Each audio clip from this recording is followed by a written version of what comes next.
little sooner than the countdown, because I spent so much time in the pre-starting screen. But how's it going, everybody? I'm super cozy tonight. I was like, you know, I could put on like some sort of outfit or something. I could do that, or I could just be cozy, and so that's what I did. Shit, I don't know if you can see this. I can't really, but there's a Moogie right there, and she's cute. There's a Moogie right there. Hey, Moogie. Hello, Furious Syndrome. Meow.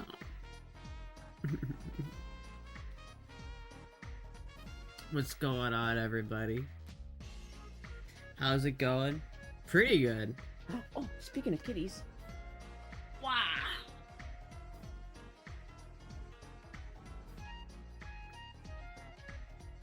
It looks so warm and cozy, or toasty. It is pretty nice and warm and toasty. It's been like cold in my house the past couple nights, so I'm pretty cozy right now. No fuck. I was gonna say I hope you got plenty of blankets, but I see you have a good one. I do have some good blankets. I'm pretty good. The thing I love the most about the cold though, chat, is the heating bills. Oh, it's so good. Or I guess the lack of AC bills. I haven't turned on my AC or my heating once. I think one time at my last apartment, I turned on my heater one time for like 30 seconds and it smelled like smoke, so we turned it off. But otherwise, that's it. We don't like... I've never used the heater in Florida. Meow and meow. Thank you, Taco, for gifting this sub to Shadow. I was gonna say I got... Yeah. Dude, it's fucking... It's so nice. Running the AC is so overrated. You have to run it in summer, but like... Fuck.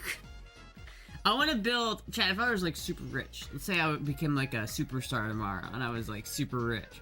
I would buy like a property in South Florida, and that like on like kind of near the beach or something like that, and then I would put a bunch of like... I would dig like half a foot into the ground, or maybe like a foot into the ground. Wherever is like a foot above the water table, right? So I would just make sure that I'm not getting into the water table, but like this much into the ground. And I would put several watertight storage containers in the ground.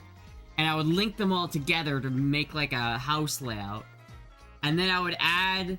Like, I'd build something kind of on top of it. I'd build, like, a little house, like, as a second story to that, and then I would bury everything under the second story. So you'd have this, like, little mound of dirt with the little house on the top of it, but in reality, it would be, like, a subterranean home, and it would probably be a lot cooler in the summer. It was like all that last week here, yeah. Astra Cave Troll confirmed. I'm a cave troll. Birdman breaks in a greenhouse, eats all the mint leaves with fresh breath, and still gave him cavities. Mint doesn't prevent cavities. Mint isn't like some sort of dental thing. It's just people flavored toothpaste with mint because, I don't know, I hate that, dude. I fucking hate mint toothpaste. It's the worst. I got this, like, extra fluoride toothpaste from my dentist, and it was strawberry flavored. And my god, that was the best toothpaste I've ever had. But then I ran out of it, so now I'm back to using the white, burns your mouth paste every time you use it, and it's like, who the fuck enjoys this? Why is this the industry standard that every single toothpaste flavor has to taste like burning menthol? I hate it, I hate it, I hate it. Fuck you, dentist. Fuck you, 9 out of 10 dentists that recommend Colgate. Fuck you. Give me my strawberry toothpaste. I'm 4 and I can't handle actual mint toothpaste, alright? Is the Florida Man like a serial killer? No, Florida Man is just a meme. It's just because there are so many cracked out Florida Man stories that, like... Here's the thing about Florida that you gotta understand, right? Florida is a wild place. I feel like... if you come to Florida, there's a certain point when you realize that Florida is just kind of insane. You know what I mean? Like, shit just isn't normal here, right? And so you have, like, wild-ass stories of guys that will, like, drive up to a fucking McDonald's and then throw a baby gator through the window. Like, that shit happened. That shit happened. It's just something in the water here. It's just, it's a little bit insane. But you know what? It's like, You know that saying that's like, keep Austin weird, but Austin's really not that weird. It's just kind of a lame fucking saying they have because they're just gay over there or some shit. But in Florida, Florida's actually weird. But no one needs to be like, keep Florida weird, because there's no doubt. There's something in the water here. People are built different in Florida, man. Florida's built different. Cozy stream today, huh? Yeah. Like, I got my PJs, chat. I got my PJs on. I'm all cozy. Florida man is fabricated by the media to make Florida look bad because they don't like who's in charge. I mean, I feel like that's probably somewhat true, but I also feel like Florida man thing didn't start with the last governor. I mean, how long has DeSantis been in office for, right? Like, not that long. That was never seen that jacket. Have I not said multiple times that no, he's not? This is my jacket. This is not Dabo's jacket. This is my jacket. I'm not giving this to Dabo. I'm sorry, Dob. I'll get you something some other time, but this shit's mine, bro. Shit is mine. It is Dabo's jacket. Dude, this fucking... Okay. I like this chair, but I'm starting to not like it, because it's like the back part here is just killing my back. Fucking thief. Are PJs a bed or around the trailer? Why would I not wear it just in general? Like, what? No one's gonna see me. And I guess people are seeing me right now, but like, fuck it, right? United States. Welcome to the United States of... I don't know, I see people talking about, like... I've heard multiple, like, foreigners say that they wouldn't go to America because they would feel unsafe if they went here. That's so crazy to me, chat. I like, seriously, like, what are you talking about? Like, sure there are areas that you can go to in the United States that are kind of dangerous or sketchy, but literally that's the case for literally everywhere. Like, literally everywhere in the world has some place that's like, oh, I don't feel safe here. You go to fucking Qatar, you'd have that same issue. You go to China, you'd have that same issue. It's like, America isn't unique in that. But you got these people who are like, I feel like I'd just get shot in the street if I go to America. And it's like, what the fuck are you talking about, bro? Some people are just, like, very misinformed about how life actually is in America. It's because it's what they see in the media. It's not their fault, you know? I know it's not their fault. It's the media's fault. Media portrays America like you take a step outside and it's like, hey, yo, fuck you, pow! Right? Like, it's not like that, man. I gotta be honest with you, chat. It's not like that. To that European pickpocketer that thought he'd have an easy time expending the New York, and motherfucker went missing within a week. Jesus Christ. Like your hair? I'll like you.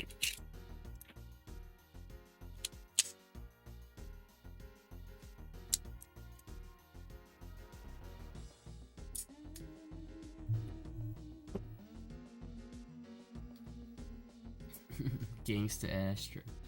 Yeah, it's like, dude, it's crazy to me, man. Some people would just like, I feel like I would get murked in America just for being like slightly different. It's like, dude, America's a melting pot. There's so many different people here. There's so many different weirdos that live in this country. I mean, I feel like Florida is, you know how like when you're cooking like a soup or something, that all of the concentrated soup bits will kind of settle to the bottom. And it will be like the most concentrated version of the soup at the bottom of the pot, because that's where all the shit gets concentrated.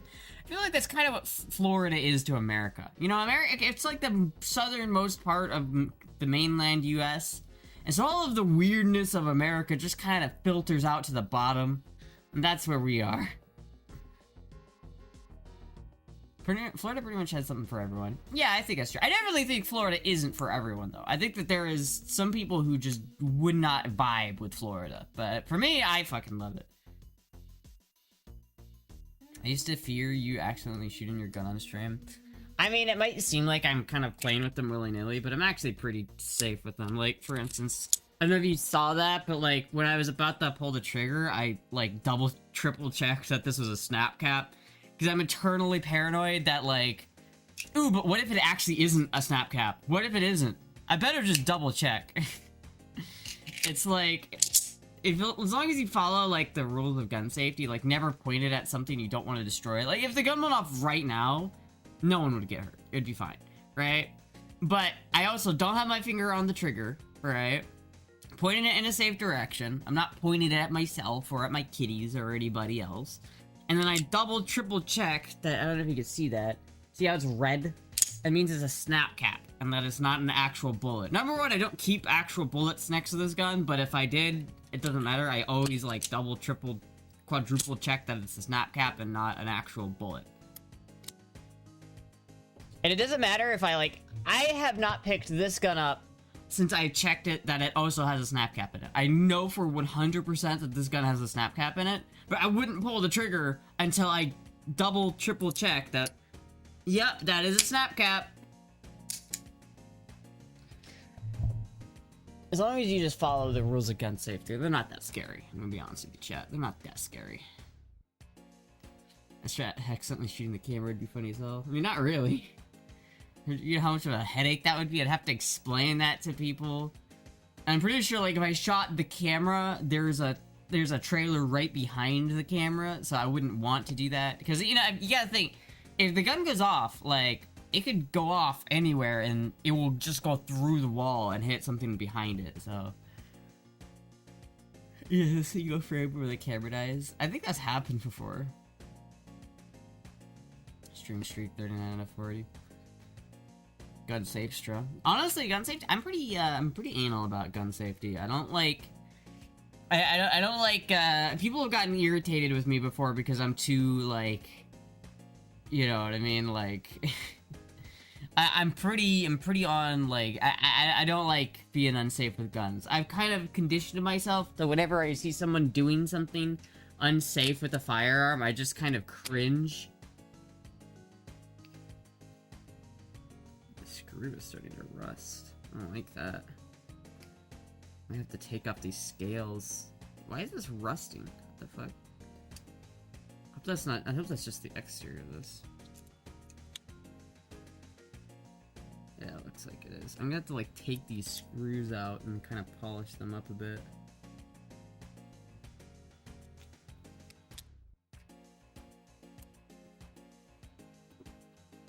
If one of those did go off, wouldn't that be an insta-kick arc? Yeah, it would be. Which is pretty on the ball about that stuff.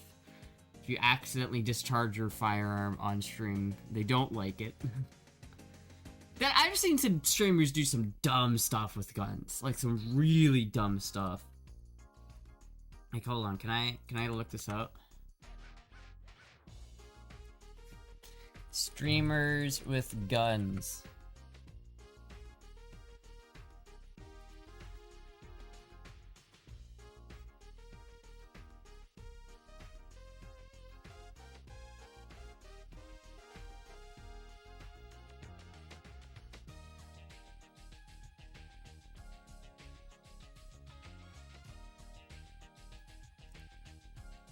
There's none of the fail stream videos.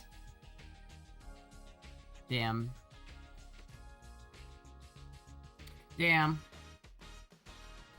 Some Piker threatened people with a pistol, for instance. He did? What? When did he do that? Just never get a P320? Yeah, dude. This is the only SIG clone I will ever need. I will never buy a SIG because I own this gun right here.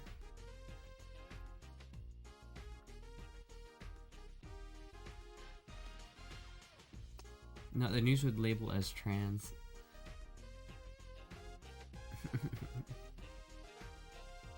Yeah, I don't know. Some people are really dumb with firearms, though. Some people, like, think it's cool to get, like, too cozy. I've seen people, like... Some people think it's really funny to, like, point it at themselves and be like, haha, look it, I'm doing the thing you're not supposed to do. And it's like... I get such, like... I hate that so much, chat. You don't even understand how much I hate that shit. People who, like, fuck around with guns and, like, take the piss on how actually dangerous they can be if you use them wrong, it pisses me off to no end, chat. I hate it. I hate it, dude. Like, I will, like, stop talking to you. If you're the kind of guy that's like, haha, gun safety's actually just kind of, I don't really care about it.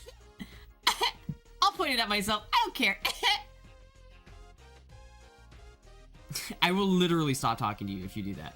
Like, if I'm like your friend and you do that shit, I will literally remove you from my friend pool. Like, I hate that. I fucking hate it. Are you Florida ma'am? Florida ma'am. I'm Florida ma'am. So remember the video where the cop shoots himself in front of a class? Yeah, that one's pretty fucking wild. He handled it alright. He's like, is everyone okay? Meanwhile, he's got a hole in his hand. I hate people who are, like, willingly unsafe with guns. Like, they know that they're being unsafe and they think it's funny. Like, people who think that, like, just being dangerous with firearms is just funny, haha, not serious. I hate that. I hate it so much.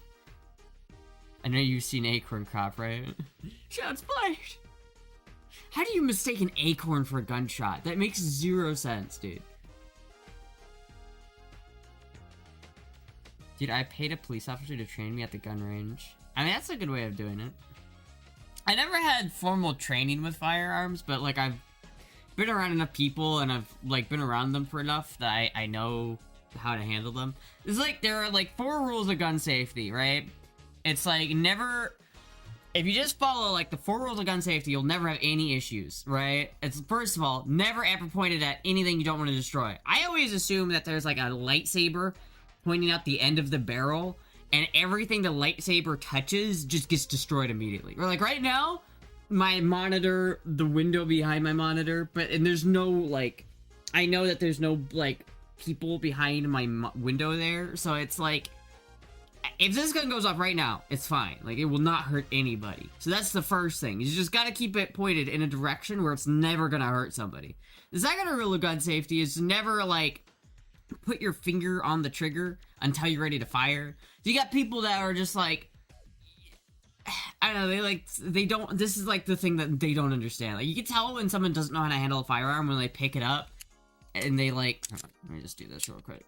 You tell someone, like, doesn't know how to handle a firearm when they pick it up and they're just like, oh, this is a really cool gun. It's like, oh, God. Just like this, right? You know someone knows what they're doing when they pick up a gun just like this. See that? And then, anyway, I forget which order they go in, but the next is like, no, it's only...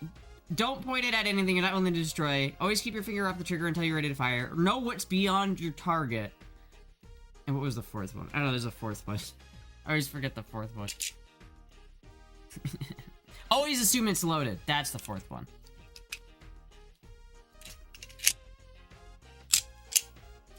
It's like that one's so ingrained into me that I literally forget it. Because it's like I have it so ingrained in my psyche that it's like, of course you always assume it's loaded.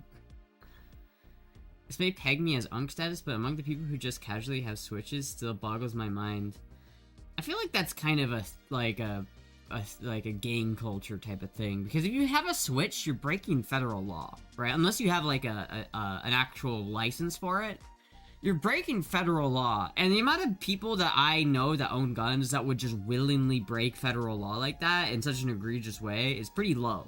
I don't know any people, at least for me, I don't know any people that would willingly just say, yeah, I'll just convert my gun to a machine gun. And the ATF will never find out. I don't really care. I mean, genuinely, the people who have switches are, like, gang culture, like,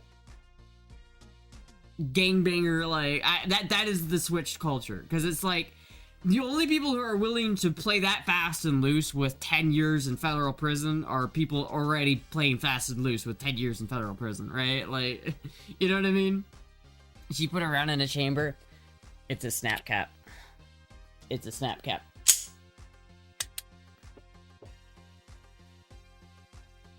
I was declined jury duty in a cop shooting trial by being too highly trained. Huh.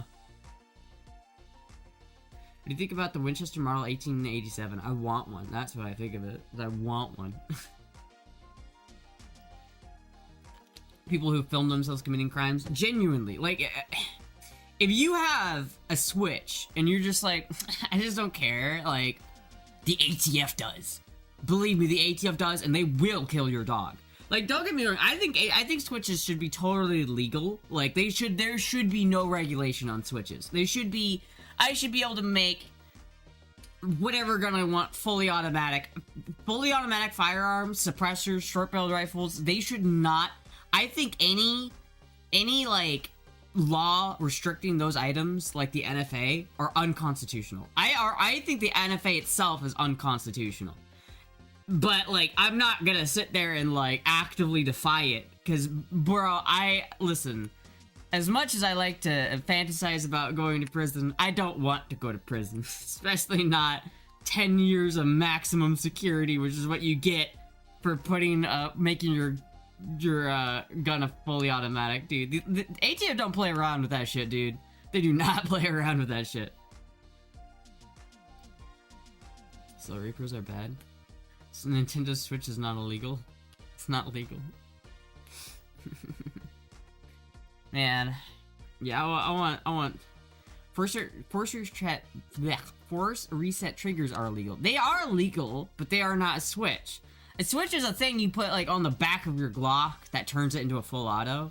And it's super easy because you can just make it really easily. And they re-released the Glock to make it harder to do it, but then people did it within a week anyway, so it's... Glocks are stupid. But, like, forced reset triggers are awesome. They're really cool. I want one.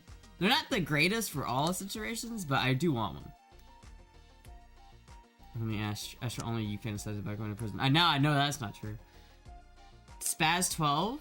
I want a Spaz 12. Spaz 12s are cool, but aren't they a little bit of unobtainium? I don't think Spaz 12s are, like... I'm pretty sure Spaz 12s are, like, extremely expensive. I don't think they're totally unobtainium. They're not like the AA-12. The AA-12, that is turbo unobtainium, but I don't know. I don't know about the Spaz 12. I do want a Spaz 12. Is it the same as a bump stock? No, a bump stock... hold on. I'm wondering if I should grab, like, a gun so I can show you guys how this works. Here, I'll just use this, right? Snap cap.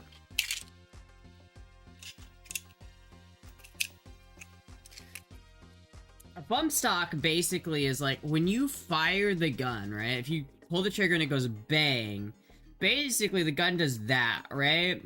And so if you keep your finger right here, it will, and you're pushing forward with like your other hand, if you push forward with this hand and then have this hand just steady here, it will pull the trigger, and then the recoil will pull the gun back, reset the trigger, and then because you're still pushing forward, then it just does this, right? You're basically just doing that.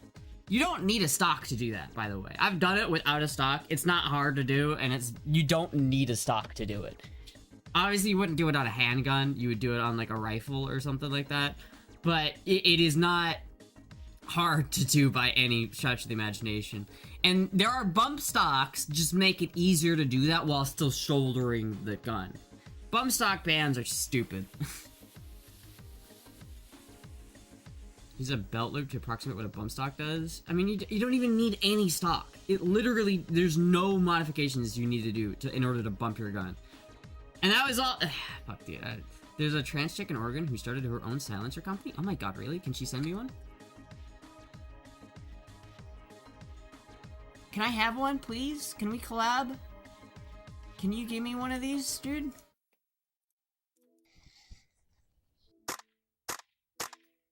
Yeah, those rounds are definitely super. Can I collab with this? Well, hello? Can I collab with you, please? Can you send me one, please? I beg of you. Please, can you send me a can for my 22 LR? Please, I love you. Please. Please send me a silencer. Reach out to her? Dude, I might actually. That'd be cool. I didn't know there was a trans person doing that. I would love to do that. This gets faster finger. I've seen people who shoot it just about as fast as full auto, to be fair. Yeah, I mean, it's... I still want to know why people in Florida are hunting gators as trophies. Well, there's a gator season, right? And so if you're hunting out of gator season, it's like hyper illegal. But you need to hunt gators during gator season. Like, I guess you don't have to, but it's... If no one hunted gators during gator season, we'd have a problem. Because gators... Let me tell you, they get down and dirty, bro. Gators were like almost extinct some couple decades ago, and their population has rebounded with a vengeance, dude. There are way more gators in Florida than you think there are. Like, pretty much any body of water in Florida has like 10 gators in it, dude. Like, I am probably within 100 feet of a gator right now. They are everywhere. Like, it's like, there are seasons. You can't just hunt them willy-nilly, but you need to hunt them. There are too many gators. 5.7 is the actually nade around. Nowadays, the adoption took a long while due to H&K being butthurt. Well, did they actually adopt it? I have a 5.7 gun.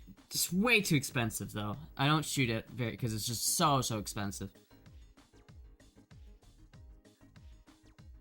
I don't miss how loud gunshots are at the range, but did you not wear ear protection? You gotta wear ear muffs, dude. It's not that loud if you wear earplugs. People let iguanas into the environment, and you can just go out and hunt them with a stick. Yeah. Hunt gators. I want to hunt boar. I really want to hunt boar. I know it was designed. I know 5.7 was designed to replace 9mm, but I don't think it ever did replace 9mm. Like, the U.S. military doesn't use 5.7 as its main pistol cartridge, right? 5.7's like 50 cents a round right now? Are you kidding me? It is? What? Since when was 5.7 that cheap, dude? Still allowed with plugs? I mean, you just wear earmuffs. Wear earplugs and then earmuffs over the earplugs and you'll be fine. Is NATO standard right now? Well, hopefully that causes the prices of them to go down, because I love my Smith & Wesson 57, dude.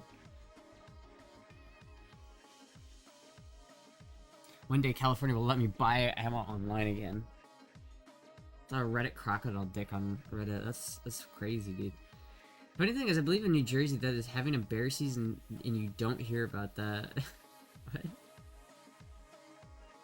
I never wore plugs under the muffs. See, that's the thing. The plugs are honestly, they do a better job than the earmuffs do in terms of blocking the sound. But if you just really don't want to hear it that loud, just do both. The little squishy earplugs that you roll up and then you put in your ears, do that, and then have the earmuffs, the over the head earmuffs. Though it works really well. Apparently they're always erect and just pop out when needed. I needed to know that information. They should just do muffs. Yeah. I always do earplugs. Sometimes I don't do muffs because it's hard to shoulder a gun when you have a big ass earmuff here. And the plugs generally do most of it. Like, plugs are pretty much all you really need. But I'm always like, my mom's an audiologist, so I'm always like cautious of like my hearing. Cause like, I didn't realize this, but like, if you're anything above like 90 decibels is doing permanent damage to your hearing. And so it's like, you gotta take that shit seriously. Like, listening to music too loud, listening to gunshots, like, people are like, oh, it's fine, it's not that big of a deal. It is. Because you cannot, like, you could smoke a pack of cigarettes every day for like years, but so long as the actual lung tissue you have doesn't start to get damaged, you can recover completely from that, right? You can smoke a pack a day for years, and you can recover completely. Your lungs can. But for hearing, if you have one gunshot that's like 150 decibels and is right next to your ear, that's permanent damage, and you'll never get that hearing back. How old were you when you realized you were androgynous? Probably like 16 or something. I noticed late, chat. I was so androgynous my whole life. Looking back on it, people would always like say I was pretty, or like how I looked feminine, and how I like my family would like get on me whenever I had like long hair, because I always liked long hair, but I would like, my family would be like, you gotta get a haircut because your people are gonna start thinking you look like a girl with that hair. And I'm like, but I didn't realize until I was in college that I was like, I didn't realize until I was like in late high school that I was not super masculine, and I didn't really realize it until I was in college. When I was in college, that's when I realized I was like, oh, I'm like femme. I didn't realize that until then. Like, I kind of started to understand it, but I didn't really. I literally remember the moment I realized I was a short motherfucker, and it was like, I went to, I was like, I've told this story a couple times, but I was in college, right? And we were on break, and we were all standing outside, and our hallway, going back into the college, had this little display cabinet of glass, and so you could see everyone's reflection in that glass. And I swear to God, dude, I'm walking back with my classmates, I'm like, you know, just fine, like, I'm not insecure or anything, and then I look at this reflection, and I see all of my classmates are, like, up here, and then I'm, like, down here. And I'm like, oh, I'm really short. And then I went to the doctor, and they took my measurement, and it was, like, 5'4", and I was like, I haven't grown in years. I haven't grown since I was, like, 15 years old. I'm not, and I'm like 18, 19 at this point. I'm not growing anymore, or am I? I'm gonna stay this height for the rest of my life. Oh god. 5'4" is kind of short for men, especially when all of your classmates are like 6 foot. Your hair always looks great. Oh, thank you. 5'4" is really short for men in the United States. 5'4" is like really, really short. Especially for like a white male, it's very short. Except to your YouTube channel? Oh, thank you. When was the last time you noticed a guy was attracted to you? I mean, I'm pretty naive, so I feel like I don't know most of the time. I feel like usually I don't notice until they actually like go out and say like, hey, you're hot. This men are 5'8", yeah. You're lucky, makes passing so much easier. It is kind of lucky. I'm not complaining, chat. I'm definitely not complaining about my height.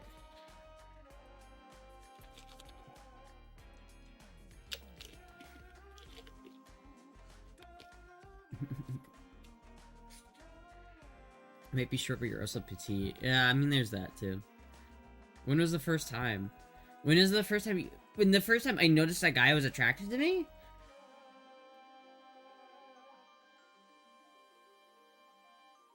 I don't know. Like, I feel like there's people who have been like, I've had boyfriends before who were, you know, like, who'll say, hey, I think you're cute, let's date or do something. Like, that would probably be the first time when that happened. And that was probably when I was like 20, 21. No, not 21. Yeah, either 19 or 20 was probably when that happened. Because, like, I was homeschooled. I didn't, like, have friends before college. Gonna go EP time. Alright, see you, Ezra J. Were you in church? No, I wasn't in church. What? You were 19 when you first liked a guy? Oh, when I first liked a guy? I don't know about that. I definitely, like, knew I was attracted to dudes before then. Are you talking about when the first time I noticed someone was attracted to me, or the first time I noticed I was attracted to someone else? Because those are two different numbers, dude. Because I probably first noticed, like, an attraction towards males, like, probably when I was, like, 15 or so. But I first noticed, like, the only reason I knew that somebody was attracted to me is because they outright said it. And that was probably happened at, like, 19. Body count, it's, like, way TMI, by the way, but I think it's 3. I think I'm at 3 right now. I think that's my body count. I've had, I think, 4 boyfriends and 3 body counts. Yeah. Nice small bit. Oh, thank you. Dude, I showed my Burning Man video to like some of my friends, and they didn't jive with it, and now I'm like, aw. I'm like feeling bad about it now. I'm like, I don't know. Is dating a guy for the first time awkward? Not really, because I never had any frame of reference for anything else, right? I've never dated a girl, and I've never even attempted to date a girl. So it's not like I ever really had ambitions of dating an actual girl, you know what I mean? So it was never this, like, I feel like anytime you start dating anytime, it's awkward. So obviously there was awkwardness when, like, I first started dating in general, but I don't think that had to do with the gender. You think 3? How the fuck you lose count on that low? It's not that I lost count. It's just that, like, it's more like 2.5, but I count the half as a full one just because I feel like I should, you know what I mean? Really, it's more like 2.5. It's more like 2, to be honest with you, but I don't want to be, like, discounting other stuff that probably should count, so. What's wrong with Burning Man video? They didn't like the Arabic Rammstein. I love Arabic Rammstein. I think I'm gonna keep using it in the video. They just, it does sound a little bit like a like a Middle Eastern, like, video at first, to be honest with you. But it's Black Rock is desert. It works, I think. The song slaps. It does. I'm not removing that song. It does slap. What do you find the most attractive in each sex? I think for men, I feel like the most attractive thing is this kind of sense of, like, security. Like, for what I like in a man is I like stability.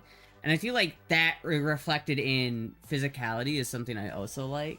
So, like, you know, that's why I don't like twinks. Like, twinks are too small, they're too frail. A twink isn't gonna be able to protect me. Like, you know what I mean? Imagine I'm in, like, imagine, like, I don't know, like, there's an earthquake or something. I want, like, a boyfriend who can, like, hug me and, like, make me feel safe, right? Like, I want some hair, I want him to be bigger than me, I want him to be, like, masculine.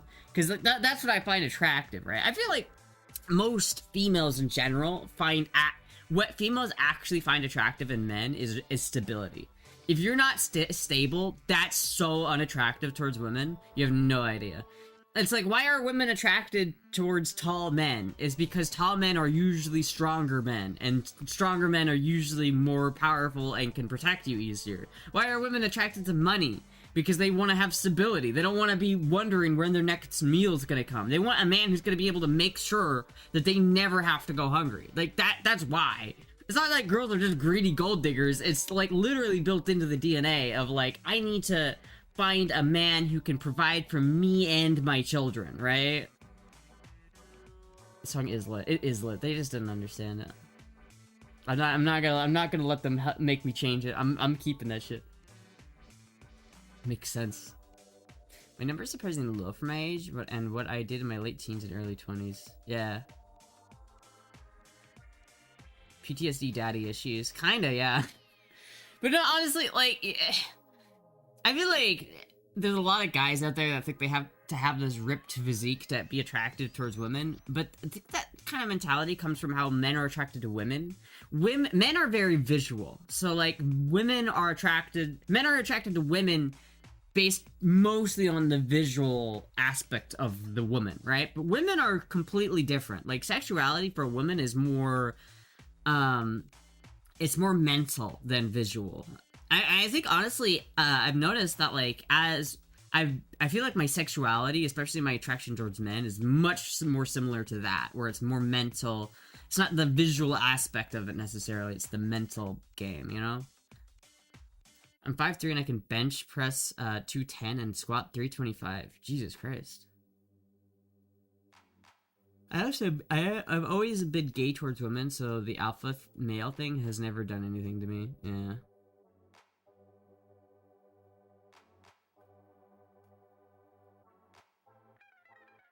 That's not true. In all cases, I've never been stable financially, but had plenty of girls after me in the early 20s.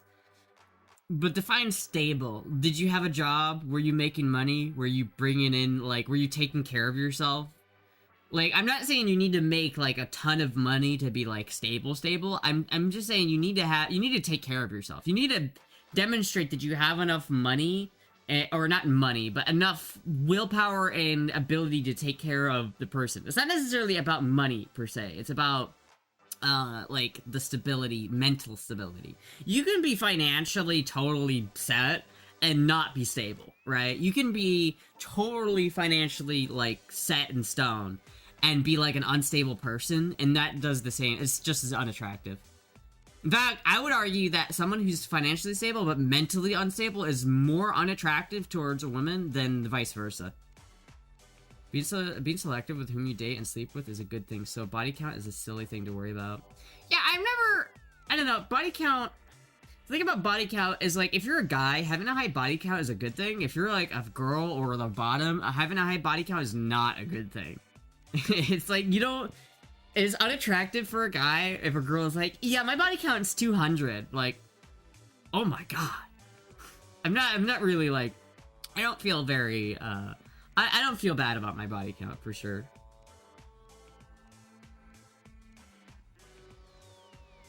Six feet, 6 figures, 6 inches. Absolutely. I don't know, 6 inches is kind of small, right? It's kind of, that's on the low end.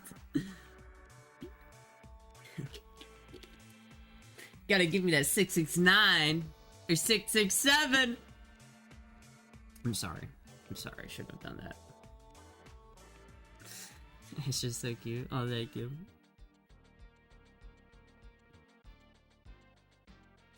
Is that what 6'7" actually means, chat? Did we just find out today? Is that the 6'7" meme is actually just referring to 6 feet tall and 7 inch dick?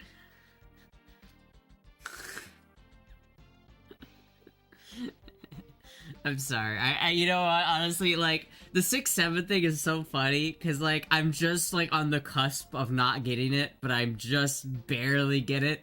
Not to the point where I, like, do it. Like, I'm not, like, participating in the meme, but whenever I see it, I see people getting visually upset by it, I'm like...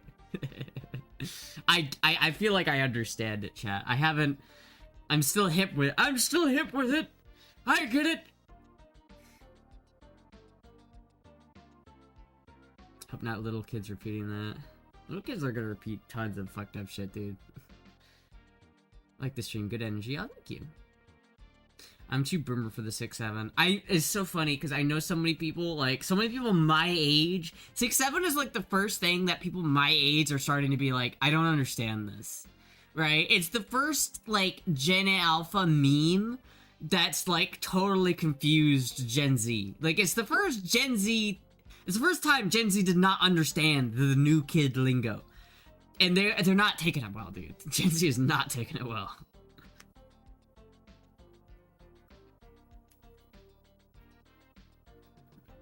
I know it's police code for dead body. I mean, that makes sense. I don't think that really the meme is about that, though. I think the meme is literally just to be silly and, like, haha, they don't understand it. The joke is that no one else understands it. Like, that is the joke. You gotta understand. It's like, the joke isn't that it's... Like, I think it originated from the lyrics of that one rap song. And then it kind of just spiraled into, haha, the boomers don't get it. Remember the OK Boomer thing? Remember the OK Boomer thing? And then the boomers got so angry at the OK Boomer thing. Because they were just like... And then it became a funny meme because they didn't understand it. That's kind of the way it is. Guys, it's almost 2026. I know. Hey, don't remind me. Can we go back to 2014, please? Can we go back to 2014? My little nephew almost got me pissed at the 6'7". I almost swore at them, but I caught myself. It literally means nothing. Yeah, it does. Remember, like, the E memes? Like, everybody who's like, I hate 6'7". Meanwhile, like, 5 years ago, everyone was like, ha, E. Like, what? It's like, oh, Markiplier Farquaad saying E while baked. It's like, how is that any different? It's not. If I had to pick a year to go back to, it'd be 2011. Yeah, I think it'd be like 2014, 2015 for me. Skibbity equals exactly 7 letters. Toilet is exactly 6 letters. Mind blown. But isn't that 7-6? So if you say, is that means saying like toilet skibbity is code for saying 6-7?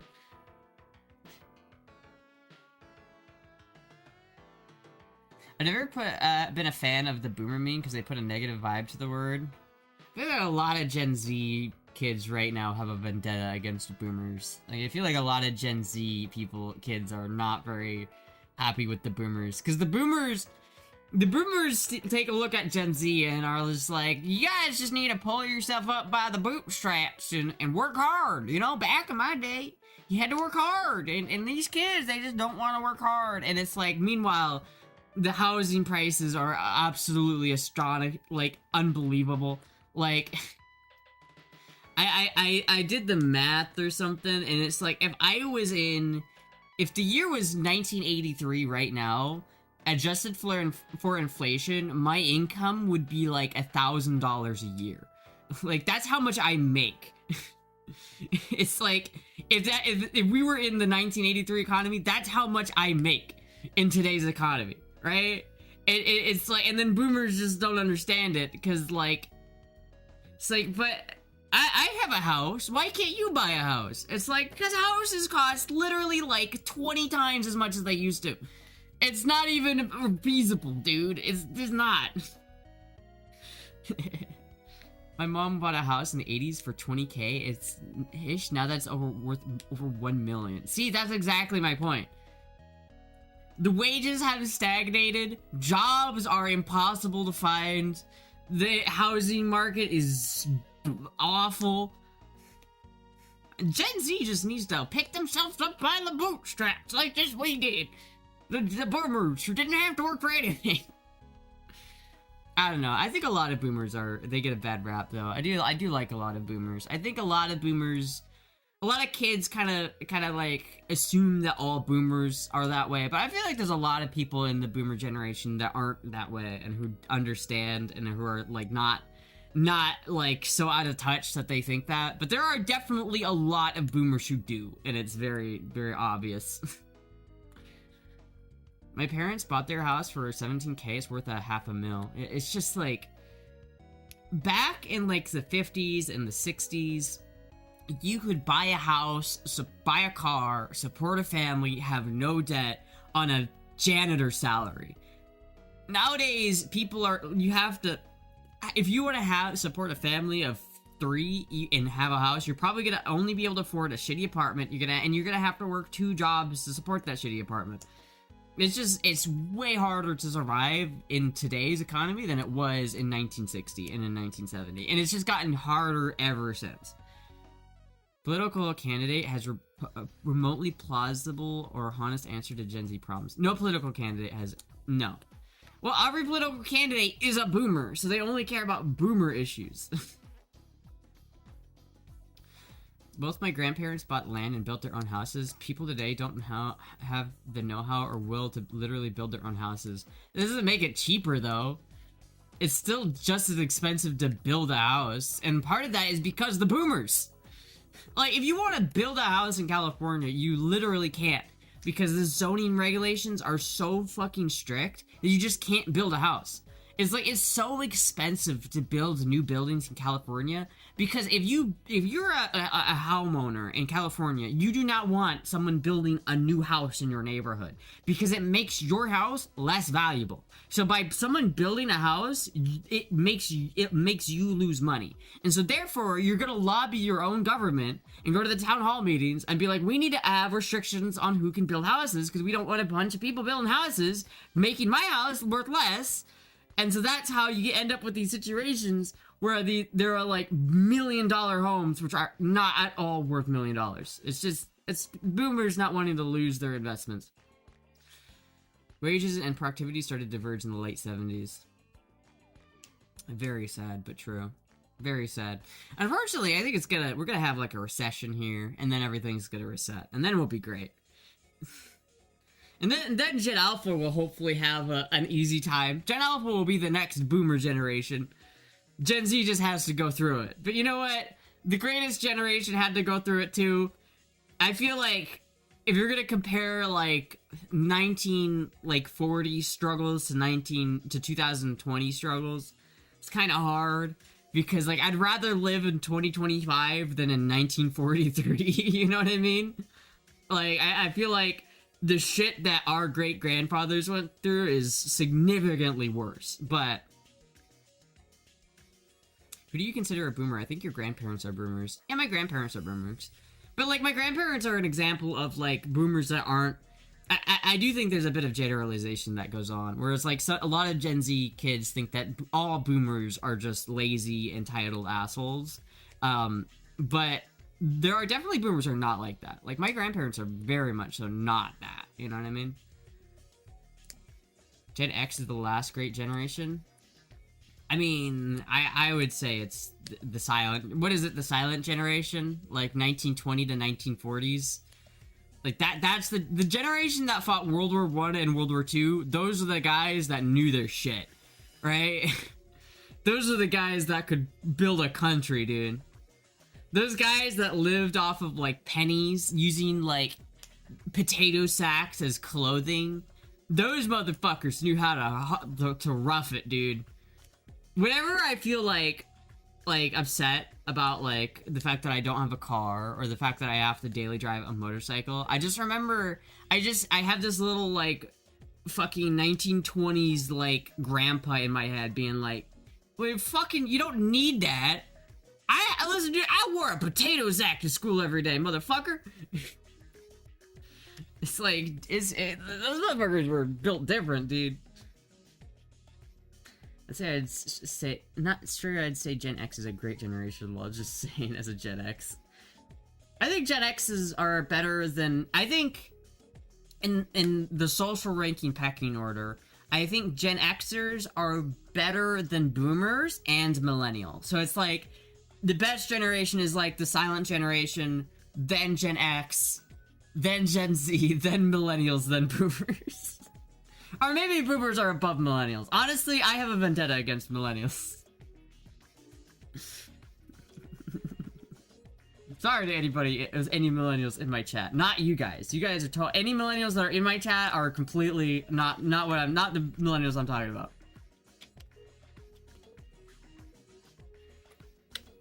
Gen X is the least woke. I feel like Gen X is partially the most woke. I feel like the wokeness is partly because of Gen X, right? Not Gen X men, but like Karens are all Gen X, and Karens like facilitated the millennials to create woke culture. Penicillin didn't get common clinical use until 1940, so I don't mind living in the now so much. Yeah, genuinely. Like the 1920s, I think that like, you know, we're about to head into a recession, that I don't think it's gonna be as bad as the 1920s. Like the 1920s was bad, dude. It was bad. I was born in 1987. That's when my car was made. I hate this gen labeling crap. It just pits people against each other. I feel like there's a natural divide though at the same time. I feel like it's hard not to, because like for me, I grew up solely on the computer, right? Like for somebody who grew up in the 80s, it's so different than for me who grew up in the 2000s, because like I grew up, I didn't like go out every day. Like, oh, if you were growing up in the 80s, you had to go outside to have fun. You had to go outside, you had to make friends with people, you had to kind of learn lessons. I think that was probably a better way of growing up, to be honest with you. But I grew up playing N64 and GameCube and Wii and just sitting in my room all day. Dude, like I did not have, I was part of the first generation of kids that grew up on the internet. I didn't like, people born just a couple years before me had to go outside and kind of grow up outside of the internet. But by the time I mean, when did YouTube come out? In 2005? I was 4 in 2005. So by the time I was like 8 years old and kind of ready to start like doing shit, YouTube was it, dude. It was basically just straight into the internet culture. Was it like you're smoking crack? Everyone born after 1984 internet kids? What are you talking about? No, it's not. What the fuck are you talking about? You're born, the internet wasn't around in 1990, dude. I mean, it was there, but it wasn't like modern internet. You weren't there.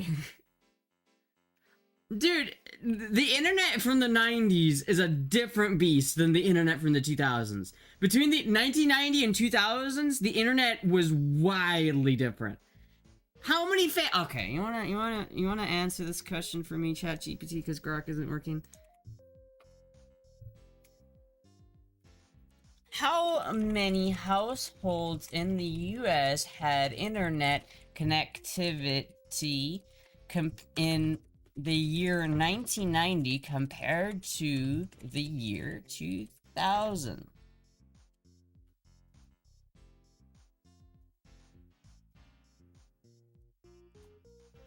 It was dial-up. The 90s internet still had prawn. The Azira's internet was lit. Facebook dropped in 2004. Mid 90s was the internet started to pick up as common. I just don't think I think the internet wasn't in a spot in the 1990s where you could grow up on the internet, really. I started using the internet on my grandparents' computer in 1995, but you didn't spend all your time on the internet. I mean, I'm sure there was some people who did, but like, all right. The data shows by August 2000. The trouble is that reliable data for 1990s households with internet access was hard to come by because in 1990 the internet was still nascent and household level surveys didn't systematically track internet access at home. So by August 2000, about 105 million U.S. households existed as per survey basis. Only about roughly 41%, about 43.6 million households had internet access. In this 1990 survey shows that 42% of U.S. adults said they had personal computers somewhere at home or work or school or other. But there's no clear nationwide statistic indicating the households that had internet. I don't know, man. The internet between 1990 and 2000 is so different. Like, I don't think kids growing up in the 90s were internet kids the way that kids growing up in the 2000s were internet kids. I think there's totally a difference there.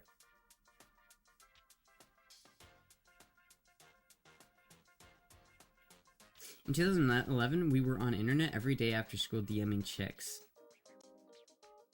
I mean, that's 2001. It was fucking dial-up and up lol. It took 2 minutes for a picture to load most of the time. Yeah, 90s. 90s was crazy. Bro, you weren't there?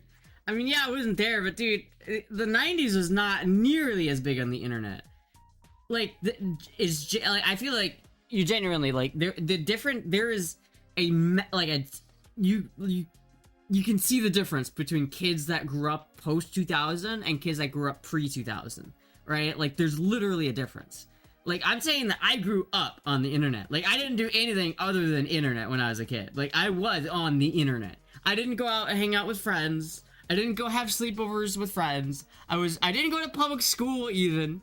I stayed at home and played on the internet, and that's all day, every day. That's what I did. In the 1980s, the internet wasn't in a spot where you could literally spend all your time on the internet unless you were like a hyper nerd. It's like, I guess you could, but you'd have to like know how to like program and shit at a certain point because there just wasn't that much content on the internet. Speed is the point. It sounds like a nostalgia quote. People who grew up in the 90s were online. They were online, but not in the same way kids in the 2000s were. Were you the average kid? Did kids growing up in the 2000s have significantly more internet access than kids growing up in the 90s? Yes, kids growing up in the 2000s had dramatically more internet access than kids growing up in the 1990s. The change wasn't gradual, but it was a massive leap in both availability and daily use. For most kids in the early to mid-1990s, many households did not have a home computer until the late 90s. Even among homes with a computer, internet access was uncommon until 1997 to 1999. Early access was mostly school computers, libraries, occasionally dial-up connections at home, painfully slow, often expensive. By 1998, only 26% of U.S. households had internet at all. By 1995, the internet was still mainly for adults, emails, basic browsing, educational use. Kids in the 90s had limited access. 2000s becomes mainstream for kids. By the 2000s, broadband began replacing dial-up. Home computers were common. Internet access jumped to 42% of households by 2000, and then over 70% by 2000. That's literally like 28% jump in 7 years. Schools integrated computer and internet use into everyday learning. Kids used online games, easy social network, Google Home for Computer, YouTube. By the late 2000s, many kids also had access through family smartphones, iPad Touch, Wi-Fi devices. School provided laptops. And if you're gonna sit there and say that every kid born after 1987 was an internet kid, You just don't understand, dude. The 2000s were different. If you were a child growing up in the mid 2000s, it's not the same.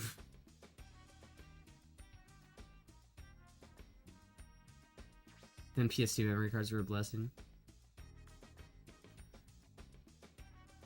The internet was there in the 90s. It just wasn't like the main.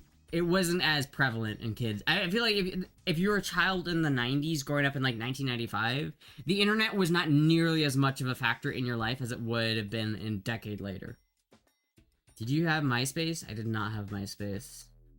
I had a Yahoo account though. That was my first email. The 2000s was a bigger set. We had to go to the library or computer lab to use some old Dell S running Windows XP. Then you weren't on the internet as a kid? What? What? Dude, I grew up, and by the time I was on the internet, MySpace was already dead, dude. When did MySpace wasn't there on like the 2010s, dude? I started getting on the internet in like 2008, dude. That's like when I started to like be able to go on the internet and like survive on the internet. I was like 7 years old. Thank you, Chili X80, for the follow. You don't know, kiddo. You don't know.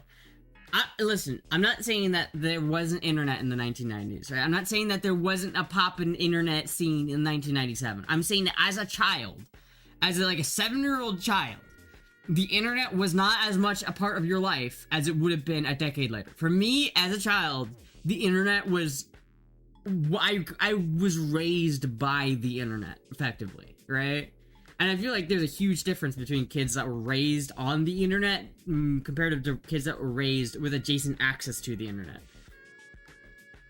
Who can can that attractive girl be? Such a pretty face, such a pretty smell, such a pretty to me. Oh, thank you.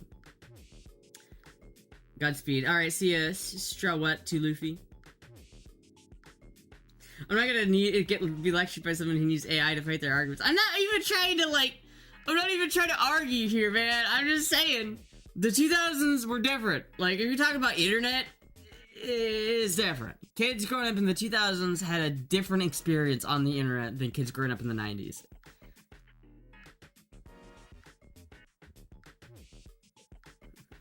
I played a lot of N64 when I was a kid. I played a lot of N64 when I was a child. Like, a lot. Habbo Hotel.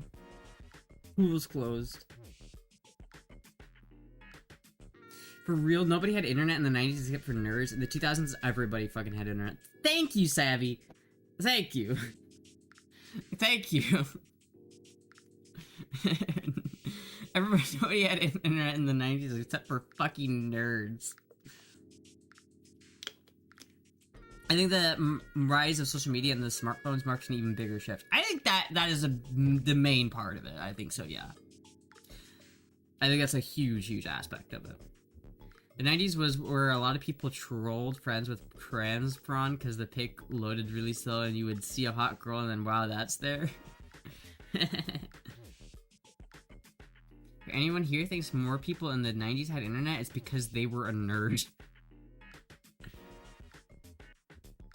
96. I think it was 98 when the internet really became mainstream. But unless you were born... I don't think so, man. If you were born in 1987, you didn't grow up in the you didn't grow up on the internet the way I grew up on the internet, dude. I grew up unhealthily on the internet. And there wasn't as much content on the internet back then. In the mid-2000s, like from 2005 to 2015, the internet was a lawless land.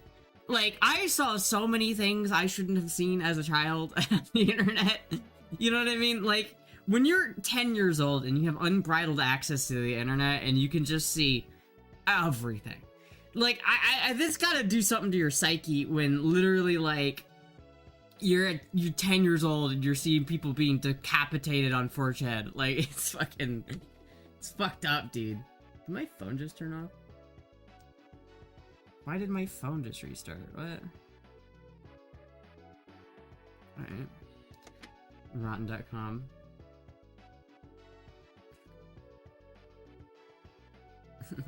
You were not here. I was not here, man.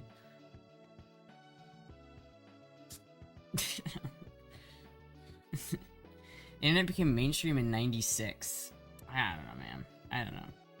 The internet is older than the 90s, right? The internet was there in the 80s. Like, I'm not saying that the internet didn't exist in the 90s. I'm saying that it wasn't mainstream like it was in the 2000s. It didn't have as much of a dominating presence in the world stage.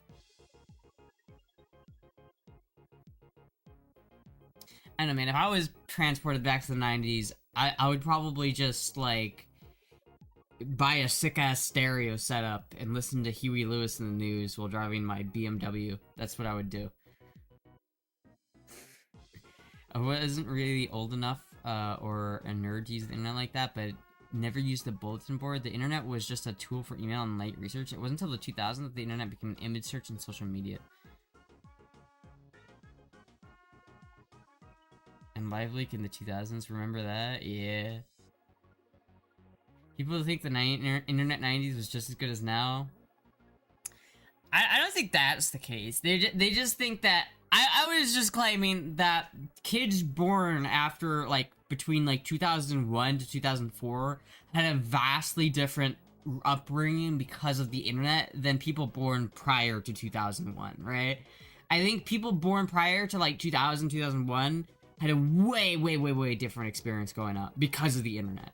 Like, I think I'm one of the first kids of my generation to be grown up fully on internet. Like, full internet, you know what I mean? Like, kids growing up before that had internet. It just wasn't as... It wasn't pure.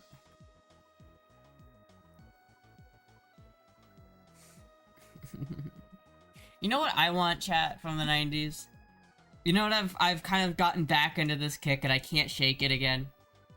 Chat, do you know what I really want?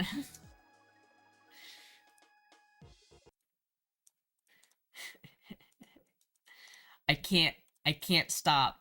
I can't stop wanting it, chat. I want it so badly. I want it so fucking badly.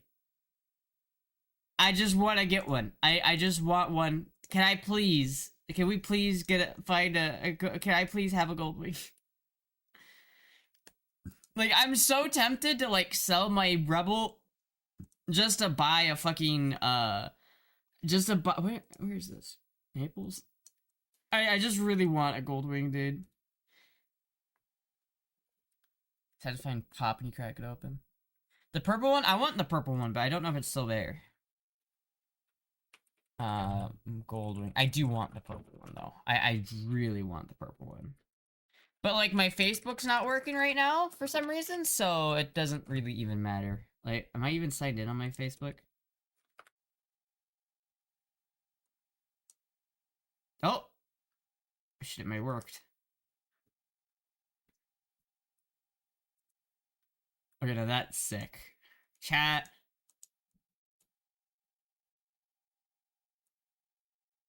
That's kind of cool.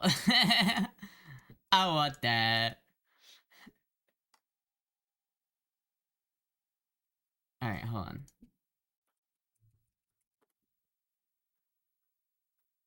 My boss had one, but sold it a couple years ago. We're gonna help Astra get that purple gold wing. Can we please? Can we please do that? I want the purple gold wing so fucking bad.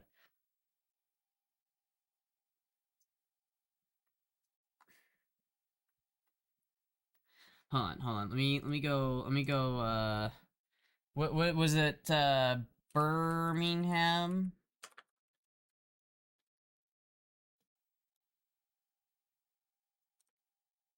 See if it's still there.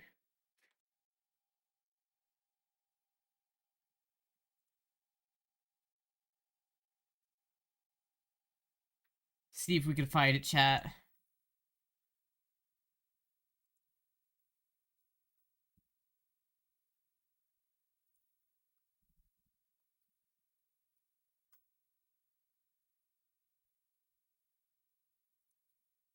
Really should be able to. There's a lot of us here. Does Astra find Batman attractive? I do find Batman attractive. I mean, who doesn't find Batman attractive? Like, come on. Chat, if it's still here, we have to get it.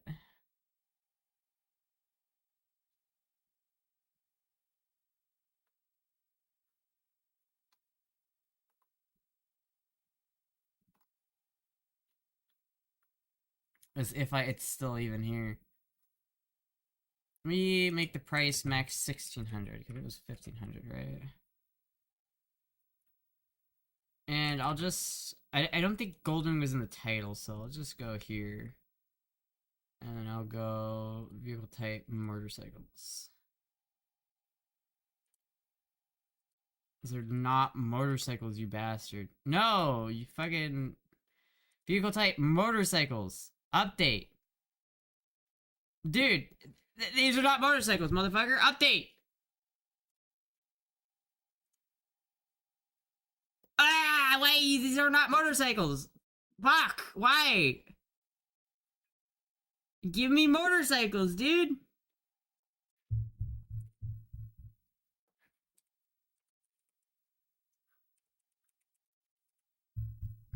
Too classic reminds me of my grandpa in a good way. Robert Pattinson is... I hate Robert Pattinson as Batman, dude. I hate him as Batman. He is such a bad Batman.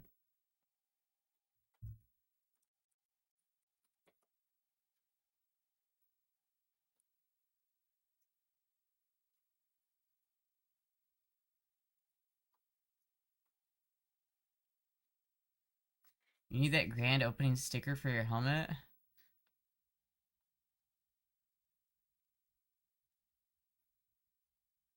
Astra, I got this question about console versus PC. I feel like computers are more confusing and constantly having to upgrade.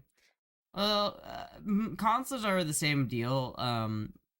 Consoles are just worse PCs that cost more money. Like, if you're just avoiding a computer because you're worried that they're confusing and that you have to keep upgrading them, then you're literally just cucking yourself. You're just like, I'd rather pay more for a worse product because I'm too scared to delve into a computer. They don't have to be complicated. They're not scary. They really aren't. They're pretty easy. And they're just not that hard to deal with. Like, you can buy. This is changing because of the RAM prices, but previously it was you could buy for $600, which is what a new Xbox costs. You could buy a relatively decent rig that would play all of the game, that would be more powerful than the Xbox, and have more like shit you could do with it. It was just like no reason to not to go with a computer at that point. Hold on, maybe I need to like tighten this in a little bit. I forget, was it in Jaspin or was it? Let's try this. See if I can find it here. No, was it just bike? Was that it? No, fuck, dude, I can't find it. It was Montgomery. Montgomery, Alabama. Let's do 60 miles from Montgomery. Motorcycle.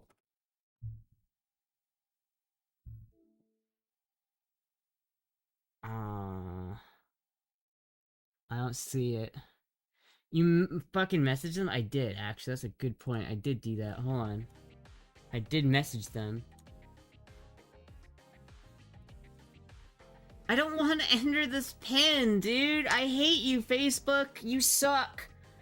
You are the worst. Couldn't send a code. Please try again. I fucking hate you, Facebook. Fuck you. God.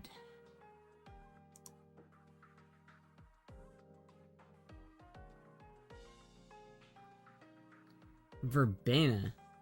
Is it still here?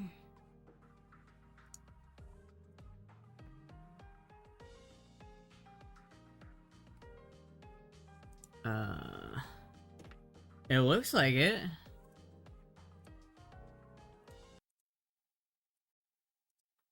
It looks like it's still here, chat. $1 Mazda.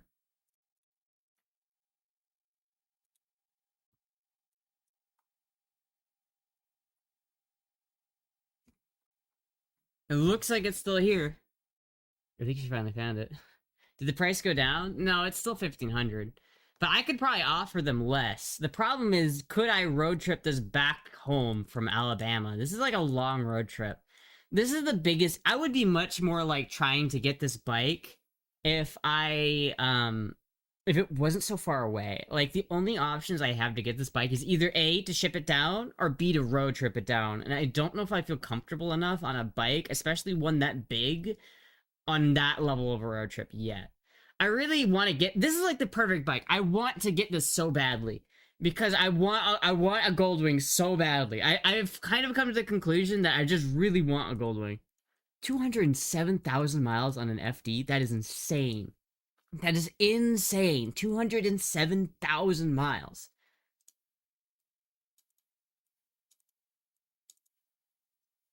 My god, that is insane. What a fucking deal. Is that a Droidica? My god. Never road trip a bike sight unseen. Never. Yeah, I just don't think it's a good idea to do that. So it's like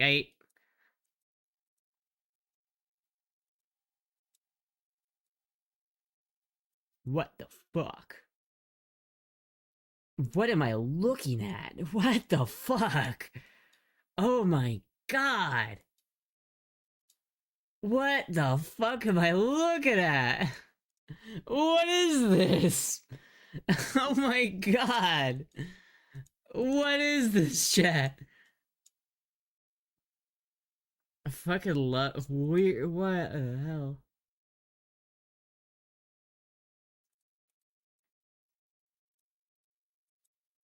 Ooh, that looks pretty clean. Oh, I love the mini. I still want this so bad, chat. I actually want this. This is perfect. This is exactly what I want. Can I just buy this and have this be my daily driver, chat? So, like, this one's, this is a Goldwing. It's a little bit cheaper, and it's in Florida, right? It's in, like, it's much closer. I just don't really like this one. I don't like the exhaust. He's definitely done some shenanigans stuff with this, and I don't... It's already a piece of shit.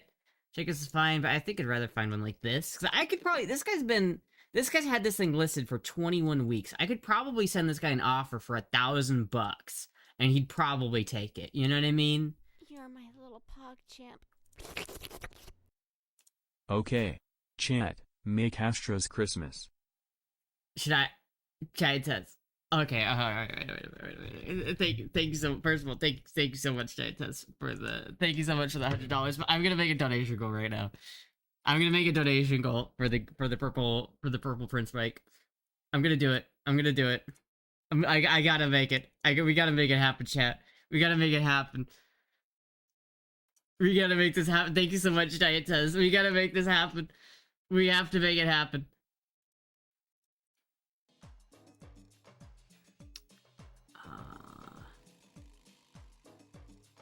Widgets. No, I'm looking for tip goal. There we go. Alright. End goal. Okay. Gold. Purple rain bike. Goal amount. Let's say put at 2,000. Starting amount 100. And after, let's say, for one, let's go like January 31st.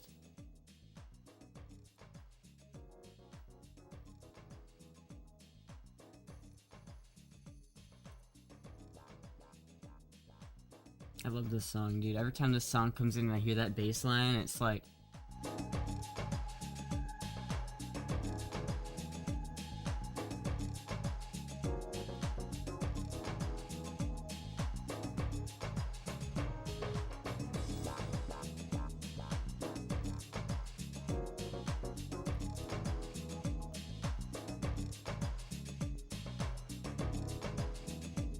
What the fuck?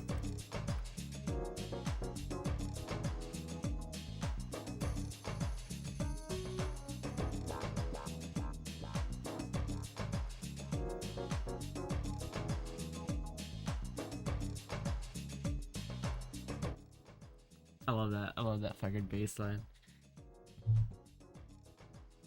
Especially when Christmas is coming up. We'll see. It might not happen, chat, but... God, it's such a nice bike. I genuinely just want it. I wish I could have this bike. Cause like, could you imagine if I got the purple rain bike, chat? Where am I? I have pictures of it. I have more pictures of it, but I think they're on my other drive. I don't want to show their face, but it's genuinely like a nice bike. Like it's not. I feel like it's probably worth it. But we'd have to have it shipped down, and I don't really know, Rally Mooks. I don't know, how I'd get it down necessarily, but I have to ship it down. Maybe I could convince Bats or somebody to go on a road trip with me to go get it. Like, rent a trailer to go get it.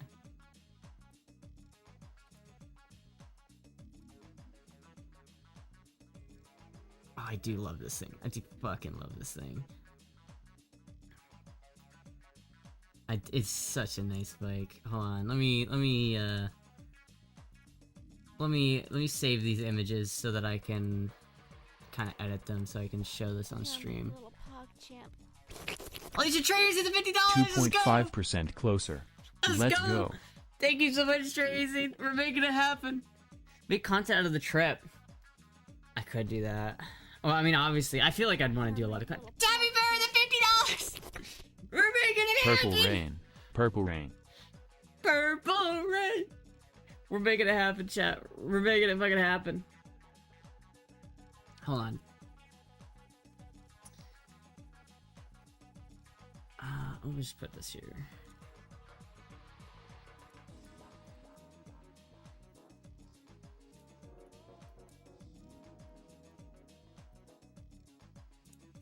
Dude, this song is such a bop, dude. My god.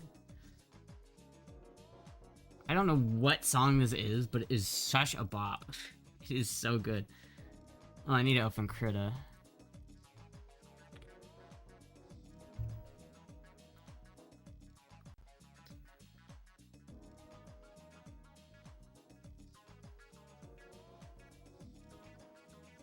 Where did this? Let me just go. There it is.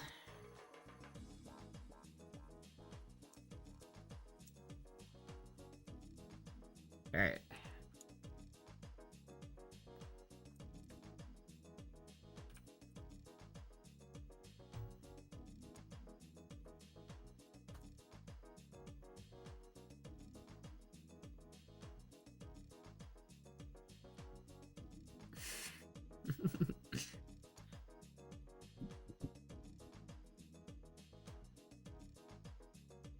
There we go. It's like I want to show these pictures, I just don't want to dox anybody, you know what I mean? I'm not trying to, like, show anybody's face.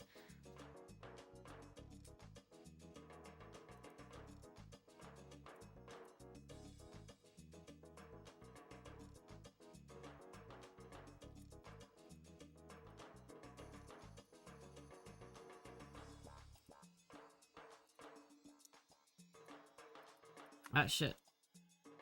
Hold on, chat.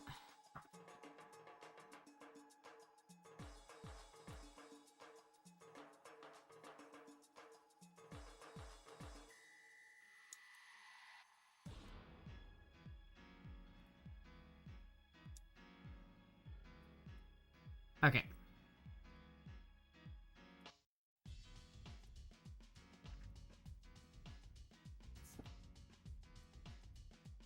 Alright. Alright. Here's some extra pictures. Grandpa ain't gonna see that money. What? Cause we already know. Wait, what? What? Did you pay off your first motorcycle? Well, I'm pretty much on track to at this point. I think I'm not too worried about that. You can't hear the music? What do you mean you can't hear the music? You can't hear this bop?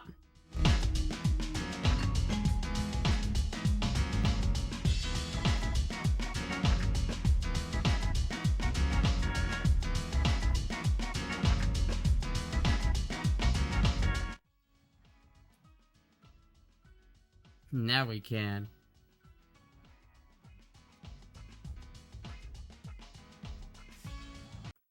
Alright, but look at this, chat. Here's the bike. Here's some better pictures. I didn't blur out the license plate. I probably should have done that, but at least I blurred out their faces. But look how cool this bike is, chat. Ah, it's so nice. Oh, it's so nice. I love it. I want that bike so much. We gotta get that bike. Chat, we have got to get that bike. The bike is peak.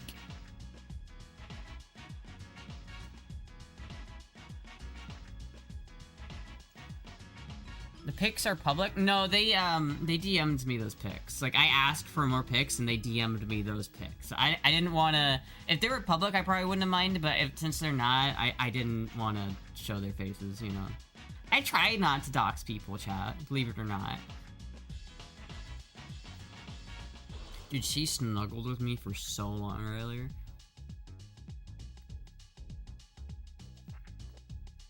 The bike is so peak, dude.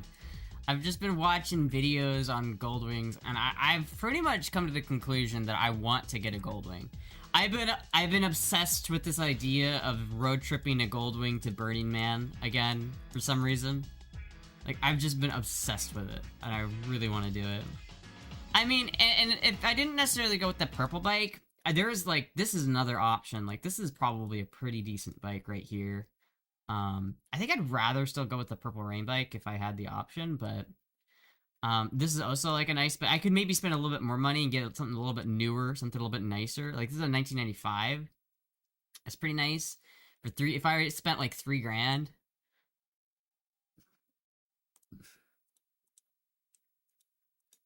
This is like the same model as the purple rain bike, but just nicer.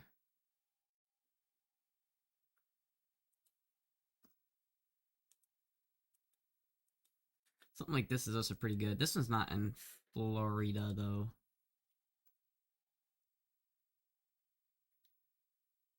Honestly, I just want one of these things, dude. I feel like I've been watching videos.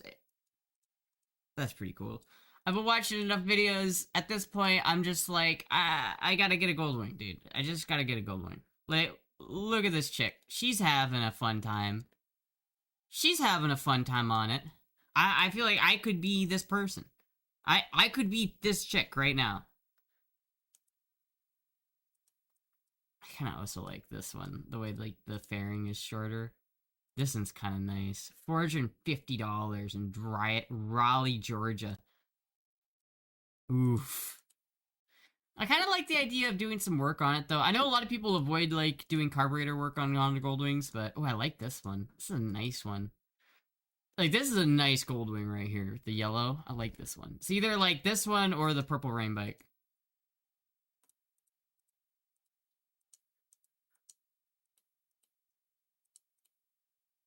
I like the blue on this. Look at this blue. I mean, if I had... I would rather go with the purple rain bike, though. Rather go with the purple rain bike.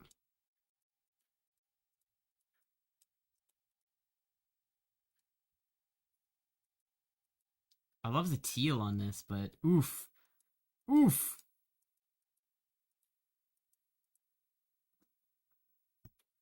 Oh, goodbye, Moogie.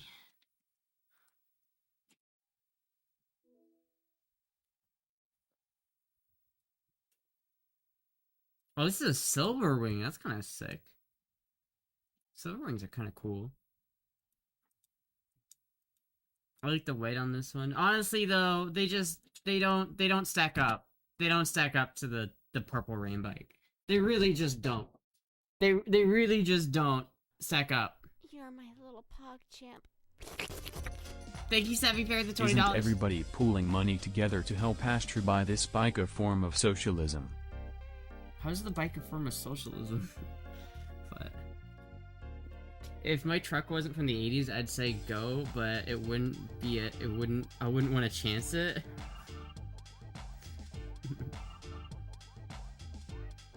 I still think if you get the purple rain bike, I'll get a bike as well and learn to ride after I heal from surgery. Hell yeah. Friends help friends. Dude, we gotta get this bike, dude. We gotta get this purple rain bike.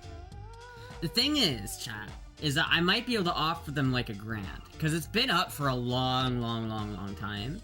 So I might be able to offer them $1,000 for it. And if I take... If I offer them $1,000, they take it. How much does it cost to ship a motorcycle from Montgomery, Alabama? I guess it wouldn't even be like... I wouldn't need to ship it, would I? I would just have to go up there with a trailer and a car that can tow. That's pretty much all I need, is a car that can tow.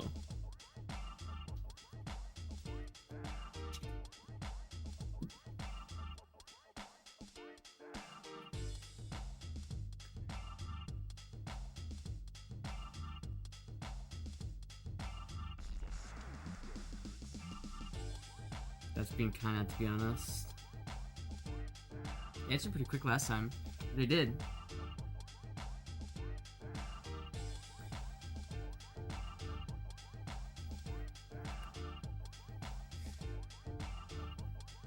You can rent stuff.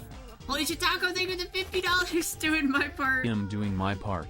Chat, we gotta make this happen. We got him. There's too many people who have invested too much money at this point. We've got to make this bike happen.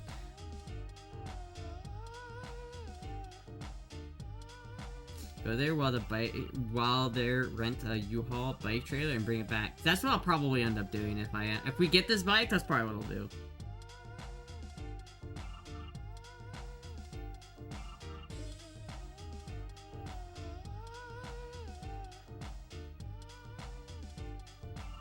Look at this little kitty. You guys, this is crazy, dude. It's such a cool bike. I just chat. Just look at this. Look at this thing, dude. Look at it, dude. Oh, it's so cool. I could road trip this thing to Burning Man, and that's all I want to do. So maybe I should just go up there and get it, and then drive it down. Maybe I should do that. Maybe that's the play.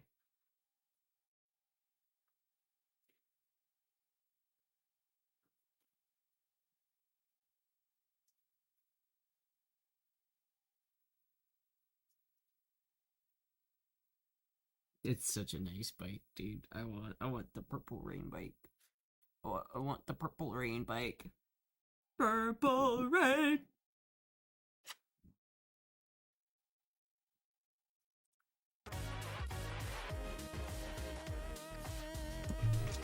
Oh, there goes Moogie.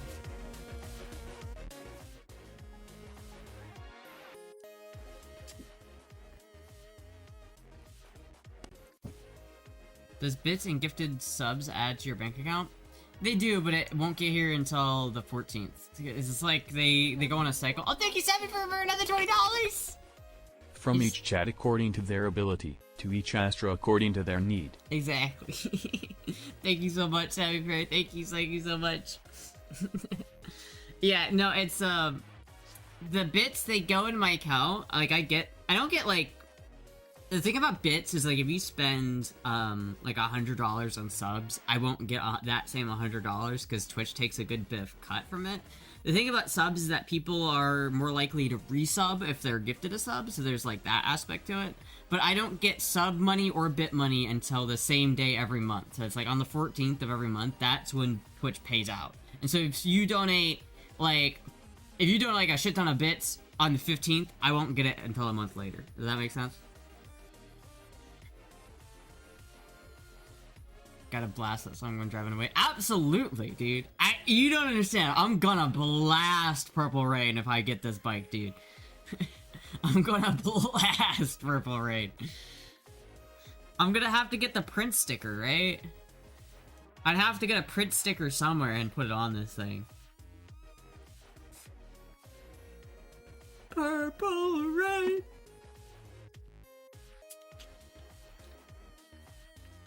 Sabura gifted over 150 subs. You don't get that money? I do, it's just I haven't gotten it yet. I'll get it hopefully in 4 days, but we'll see.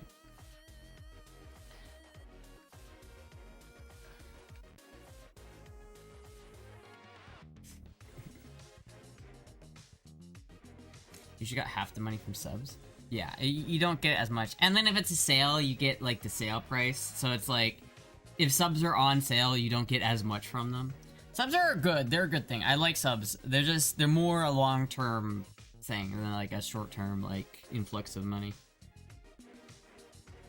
She should get like over 500 minimum. You'd be surprised.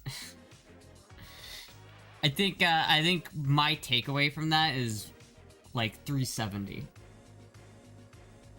But that's still pretty good. That's still like that's like way more than what I usually get from bits and subs. Most of the money I get is from like direct donations, not from subs. Florida Ma'am, formerly known as Astra. Knew I should have gotten got this guitar when I saw it. Now it's gone. You snooze, you lose. Just like we might snooze and lose with this Purple Rain bike, chat. Oh, I want it. Dude, maybe, what if I lowballed them? What if I offered $750 for it? Because I'm like, I gotta come up there, and I gotta get it, and I gotta, like, get this thing. Would they take $750 out the door?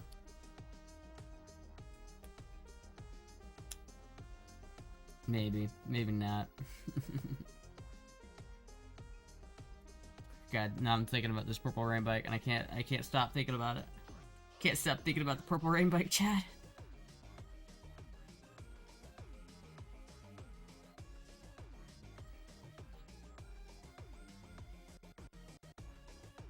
It's so nice, dude. I could see myself being a Goldwing person. I could see myself having a couple good Goldwings, dude. I could see myself having like a couple Goldwings. Like if I got this Purple Rain bike, I'd probably buy like a 2004 or 2006 Goldwing later. Or like the mid 2000s Goldwing. Dude, my grandpa used to have one just like that. It's partly what makes me want to get it. Is like I'm caught in between this mode of like, oh, Goldwings are just too big for me. And then I'll think back, it's like my grandpa's not that much bigger than me, and he drove a fucking Goldwing, right? He drove a Goldwing for a long time. And so it's like, if he could do it, I could do it. And I don't know, man.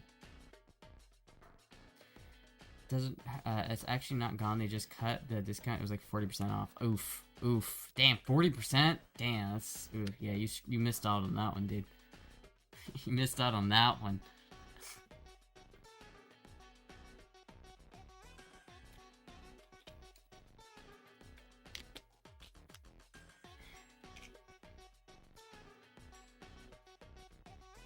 Fuck, dude. I don't know what I should do, chat. Should I... I don't know what I want to make for food tonight. I'm either gonna go to McDonald's, or I'm gonna try to make something here. But I don't actually know what I have here to eat. That's the problem. I don't actually know what food I have at the moment. Ugh. Maybe I'll, I think I might have chicken in the fridge. I might cook the chicken. I made, chat, yesterday, I just made 2 chicken thighs, and I fried them on my pan, and I just ate that and nothing else, and it was so good. By getting a new motorcycle, you'd be able to get things in the P.O. Box. For that, if I got this Purple Rain bike, I would be able to get more things in the P.O. Box, absolutely. I would probably be able to get shit from the P.O. Box to the Purple Rain bike. The Purple Rain bike is just more, it's more useful for things like that. Purple Rain bike is so good, dude. I'm just fucking... just looking at it. It's so good. Could you imagine? That's such a cool bike.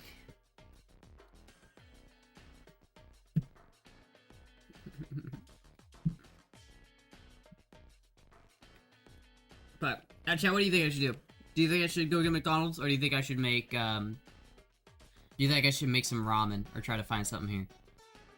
Femboy Motorcycle Club road trip to Burning Man? That's what I want, dude! Could you imagine it? Chat, I literally, yesterday I spent way too much time, like, finding each stop that I would stop at. I literally calculated my route, and I have it set up so it would take... Hold on, where is that? Where did I put that? Did I put that here? Where did I put that? Where did I put that? I put a... I don't think I put it here.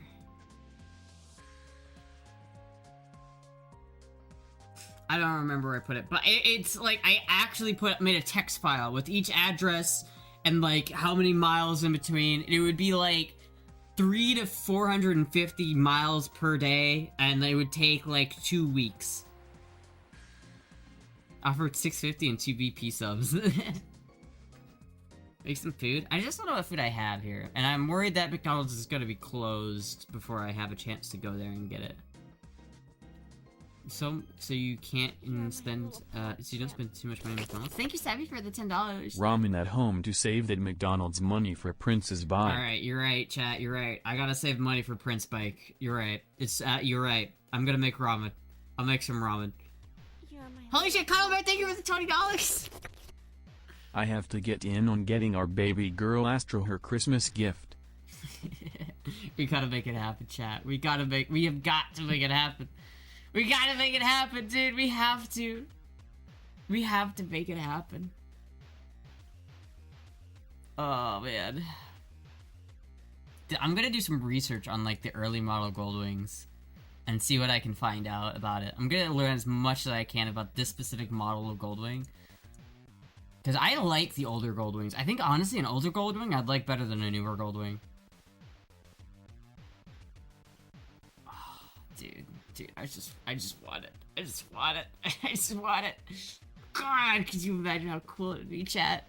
If I get that, I'm gonna have to do that anyway. I need to buy, like, a camera, like a GoPro camera. I need to buy a GoPro camera mount for my helmet. And I need to have the little, I need to get, like, an X3 or 360, camera. Like, the X5 360 or whatever it is. That's what I need to do. I need to start making moto vlogs, chat. I bought you the chair, so I'm good. Yeah. Let's not be too extreme. It means no Mountain Dew. Listen, there's always budget for the Mountain Dew. There's always Mountain Dew budget. Do they have one closer to that year that you can test ride? Well, I'm almost nervous to test ride a Goldwing because I really don't...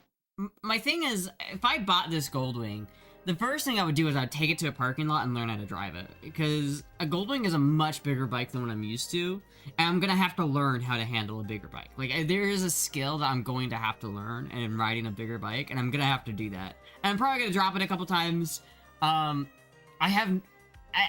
don't really want to do that to a bike I don't own. Like, I would not want to drop a bike that I don't own. Like, that's kind of why I like the idea of getting this specific Goldwing.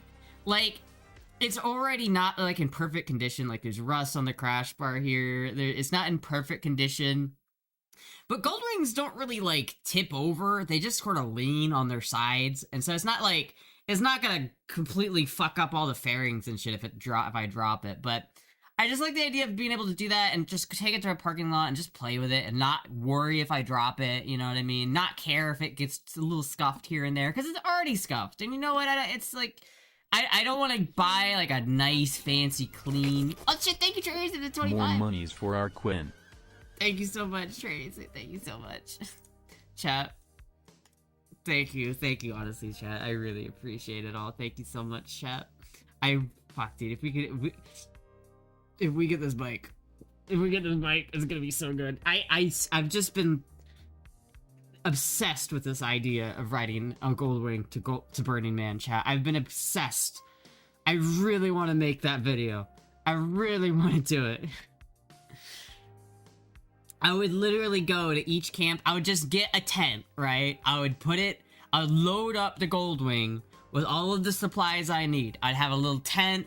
I'd have everything else I need. I'd have my sleeping bag, my sleeping pad, like everything that I need to go camping. And I would just go 300 to 400 miles per day down the highway, drive for 4 to 6 hours, stop at a campsite, camp for the night. I'd bring little popsicle sticks so I could make a little Burning Man effigy and burn it at every campsite I stopped at. And I'd film the whole thing. It would be so good. That would just... I feel like that's something that I really want to do. Like, I really want to do that. It for sure rides different. I've heard they ride different. And I'm kind of prepared for that. But I want a bike that... I've heard that, like, people who get used to them love them. Like, people who get into Goldwings swear by them. So it's like, I know they're good bikes. I didn't scratch my driveway, goddammit. If you get the bike, you must create more content. Well, I plan on creating bike content anyway, but I would definitely make more bike content with that. Driving to Nevada is 40 hours. It is. It is 40 hours. Believe me, chat, I set the whole thing up. Let me see if I can find my actual, the thing that I wrote, where did I put that? I wrote, did I put that on my desktop?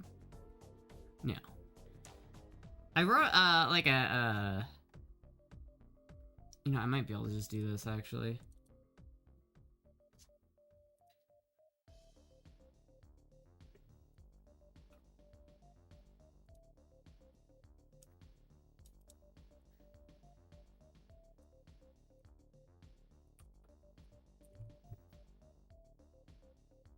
Hold on, let me just make sure.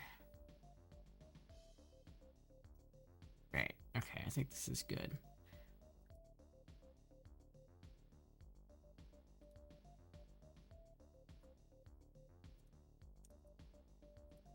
Alright, here we go, chat.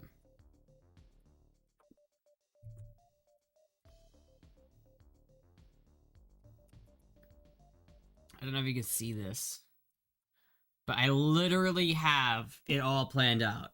I literally have it all planned out.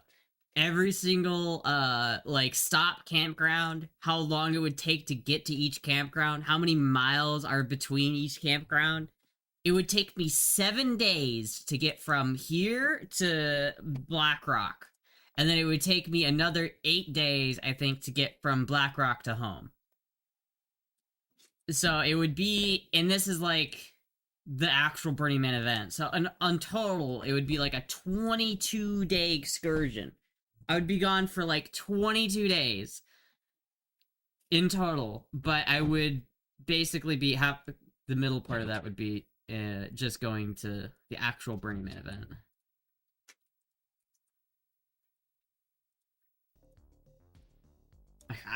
Listen, I've set this shit up, dude. That's just a boomer from like 60.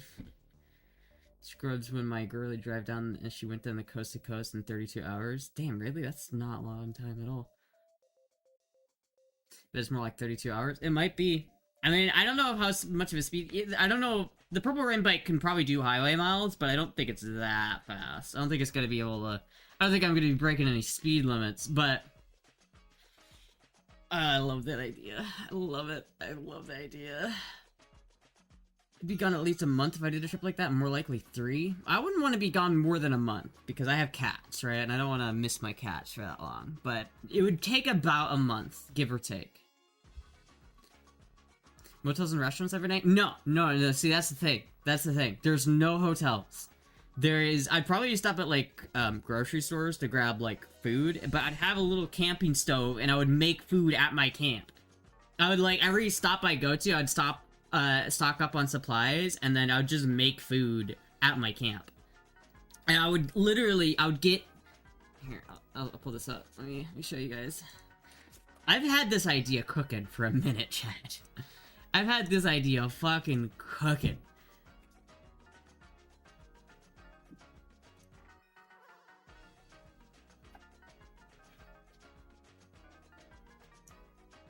Hello, Moogie. See, I don't know. Some of this stuff is irrelevant, but like, I have like my sleeping pad here. I have my like mat. I have like my sleeping bag, a tarp, some other bullshit. I don't know what tent I would go with necessarily, but I could literally get a tent like this. Like I'd probably go with like a 2-person tent. 2 person.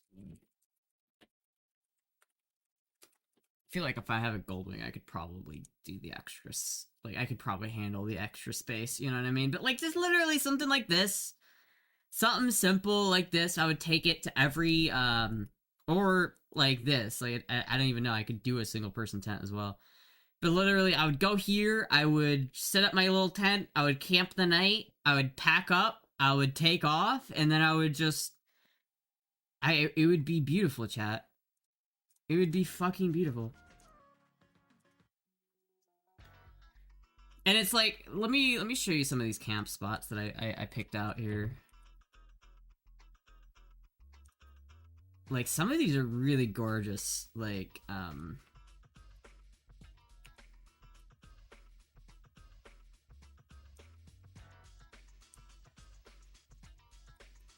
like, this would be one of the camping spots I would go to, chat. Would be this one right here. This would be one of the spots. And it's like, you can see, like, down here is where you actually camp. And there's some camping. I could probably set up a tent, like, right around here. And this is where you're fucking camping, dude. It's like, it would be... The journey is mostly the point. It's not just to get to Burning Man. It's like the whole journey of traveling across the country from Florida to Nevada. That's the whole point. I mean, it really is like a whole ass journey.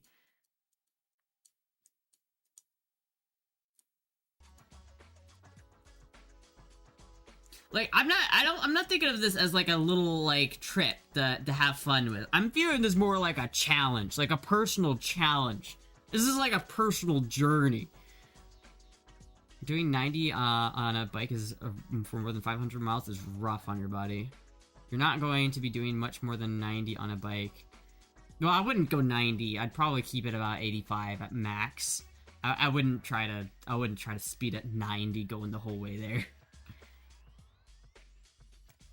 Do you have a pad under your sleeping pad so it doesn't get popped? Yeah, well, I was doing, like, research on this shit, chat. Like, I found, like, a nice-ass sleeping bag, and this is, like...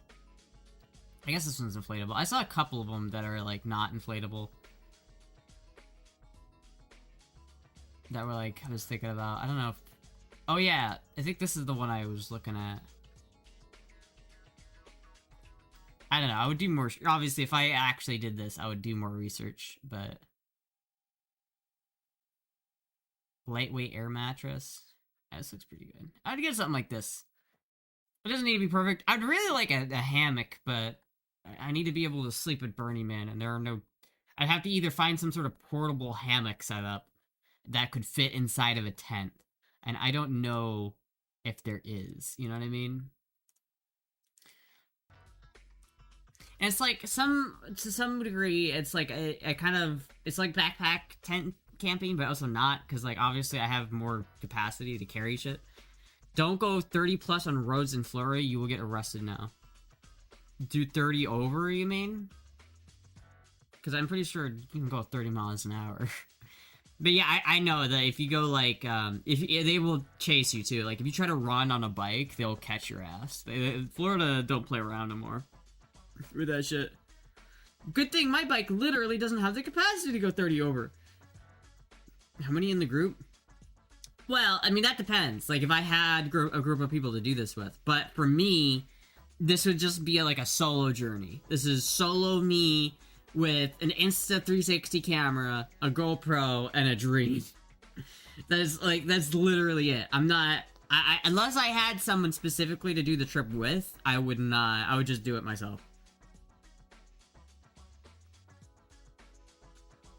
You need a foam pad under the blow up one so you don't get holes in it? Yeah. Like a little foam pad. I'd have the space, chat.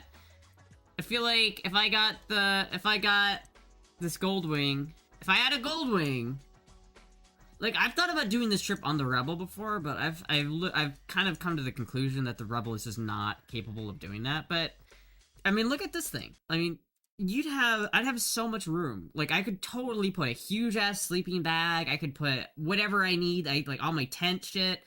I'd have so much room for everything I need here. I would just put it on like the rear seat right here. It would like this whole like area right behind the driver, I would just be full of shit.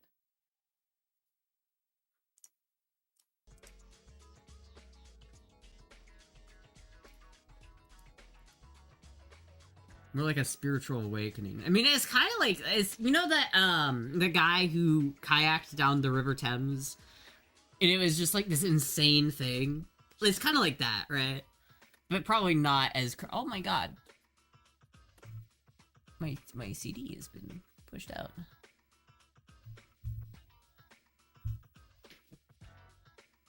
Huh, okay, well.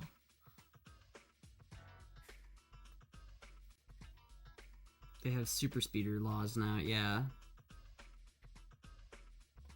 Well, I'm not really that much of a super speeder in the first place. I don't like, I don't like playing that fast and loose with my own life, you know what I mean? feel like going 30 over on a highway on a motorcycle is a terrible idea, just in general, so...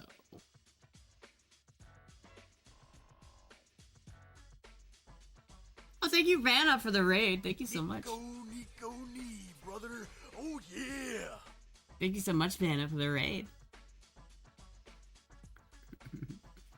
I don't know, chat. If we don't end up getting the purple rain bike, I think at some point I will get a gold wing. I don't know when or how, but I will get a gold wing. Because I keep coming back to it. Like, every time I tell myself, like, it's too heavy, it's too big, it's too bulky, I keep coming back to it. I'm just like, I love that bike, dude. I don't have a vehicle anymore to go fast anymore, so I don't. I don't have a vehicle that goes fast either, chat. I understand. Chat's together strong. Together strong, chat.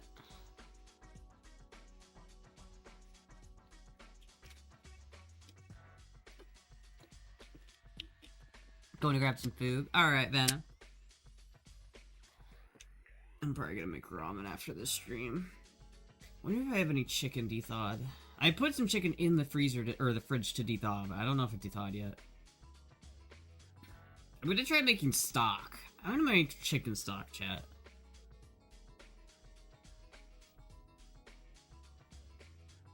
Oh.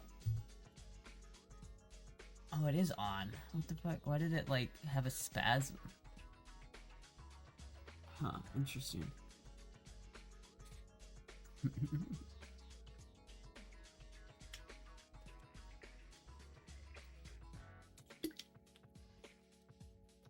Fuck, dude, I really hope we get this bike, chat. I can't stop thinking about it now.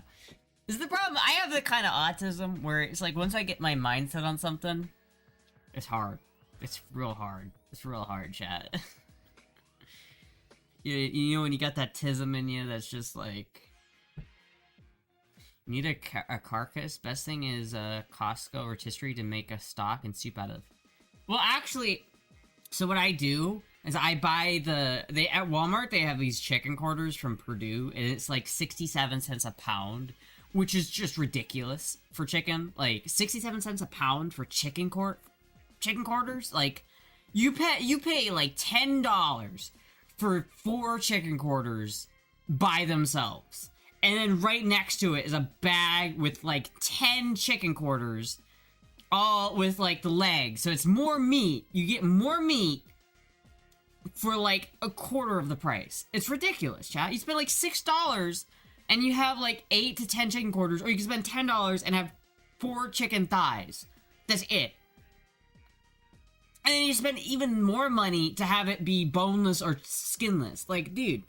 No, what I do is I buy the bag of chicken quarters, I take them out, I take some of them, I put them in the bag, put them in the freezer, just by themselves, and then I take some of them, I put some like marinade on them, and I put those in a freezer by themselves, and then I'll take the others, and I'll debone them, I'll deskin them, I'll do whatever I want to them, and then I'll put all of that meat in like a marinade and put those in the freezers, and I'll keep like one in the fridge just to have it ready.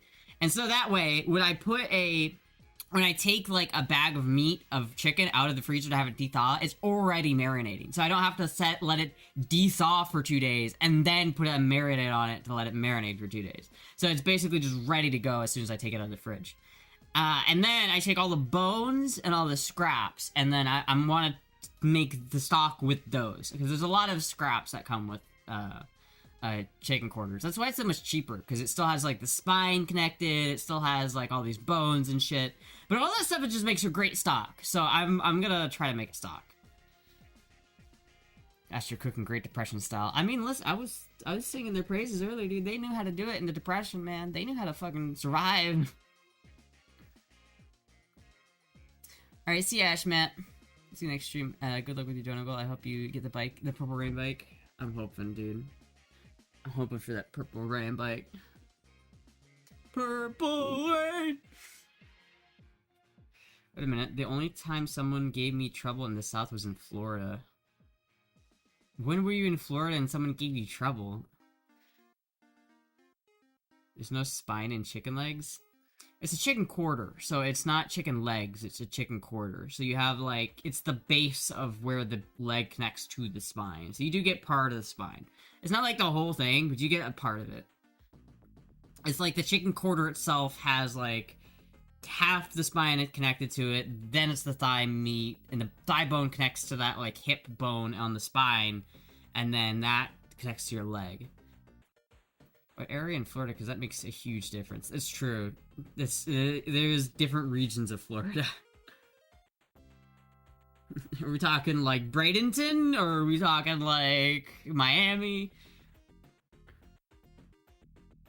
But yeah, I mean, you get like a good amount of scrap from, like, I have in my freezer a bag full of chicken bones and scrap that I'm gonna take and I'm gonna make some fucking chicken stock out of. There's some areas in Florida that are south, for sure, for sure. I think I'm at the part of Florida where the south just becomes north again. Like, I'm just on the cusp of it becoming north again. I'm, like, in the most south part of the country you can get. Just about. Maybe just, like, 20, 30 miles north of me is, like, the real deepest south you can get to, but, like... Hi, Moogie. Come here, Moogie. Moogie.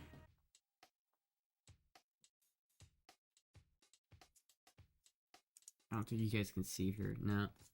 She's like right here. She's eating the Christmas tree. Moogie, are you eating the Christmas tree?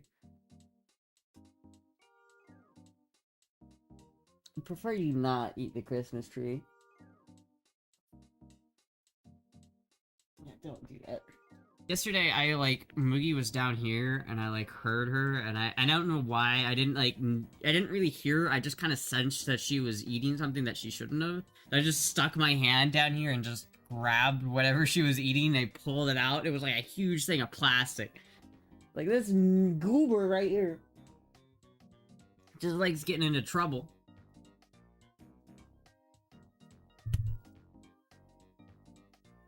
A lot of North Florida is south. Yeah. In Florida, the more south you get, the more north you get. When I was in high school, we had a school trip to visit colleges in the south. It was like all the cool kids went. Some guy on a campus was trying to look cool and asked us from a distance where we're all from, and he said DC, and he said, fuck DC.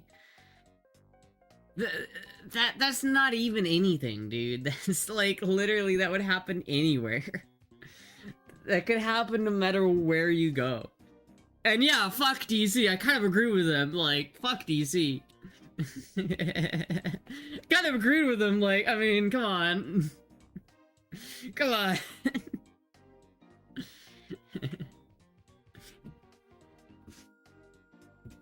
Oh, Moogie, come here. Aw. I'm sorry. Washington, D.C. is just a weird place, dude. It's just a weird place, I'm not gonna lie to you. It's a bit of a weird one. I went to DC when I was in middle school. Oh. I've never been there. I've never been to DC. Never been to our great nation's capital.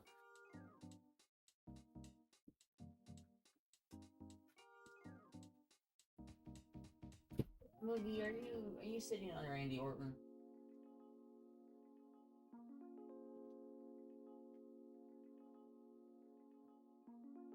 Hi, Moogie.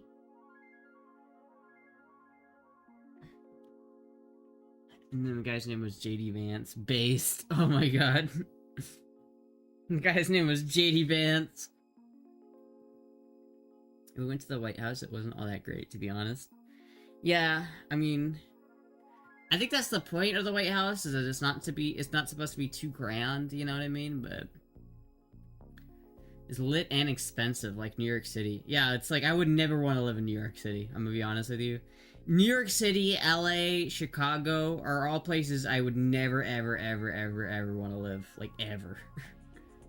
Like, ever. I want to visit them, though. I'd visit. I'd totally visit. But not live. It's like the prices... I literally could not afford to live in New York. I just couldn't. I absolutely could not. Chicago lit too? Chicago's dangerous, dude. Chicago sucks. I'm gonna be honest with you. Chicago kinda sucks. I used to live in the Midwest. Chicago did not have a good reputation amongst the rest of the Midwesterners. Chicago was not seen in a positive light by the other Midwesterners, let me tell you. Downtown Chicago. DC and Chicago are two of the most dangerous places to live in the US. Only been to the rich part of Chicago. Well, if you're only in the rich part of any city, then it's always, you're gonna have a skewed opinion. If you've only ever been in North Atlanta, then you probably think Atlanta's a really nice place until you take a step into South Atlanta, and then you're like, oh god!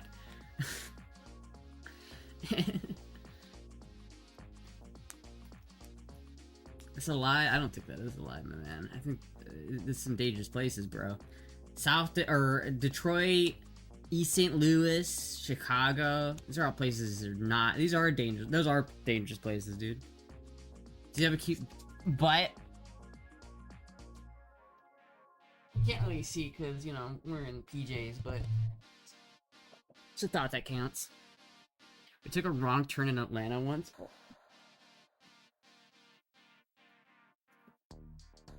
I gotcha. We took a wrong turn in Atlanta once, and boy did we get out of there quick.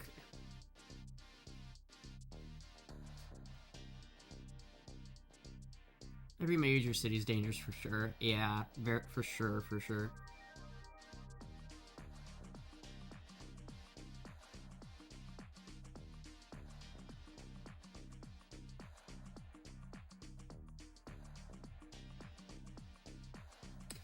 You get used to it.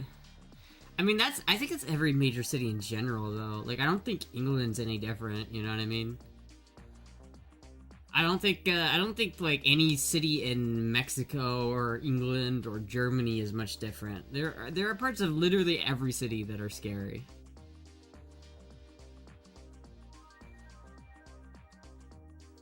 Hi, Moody.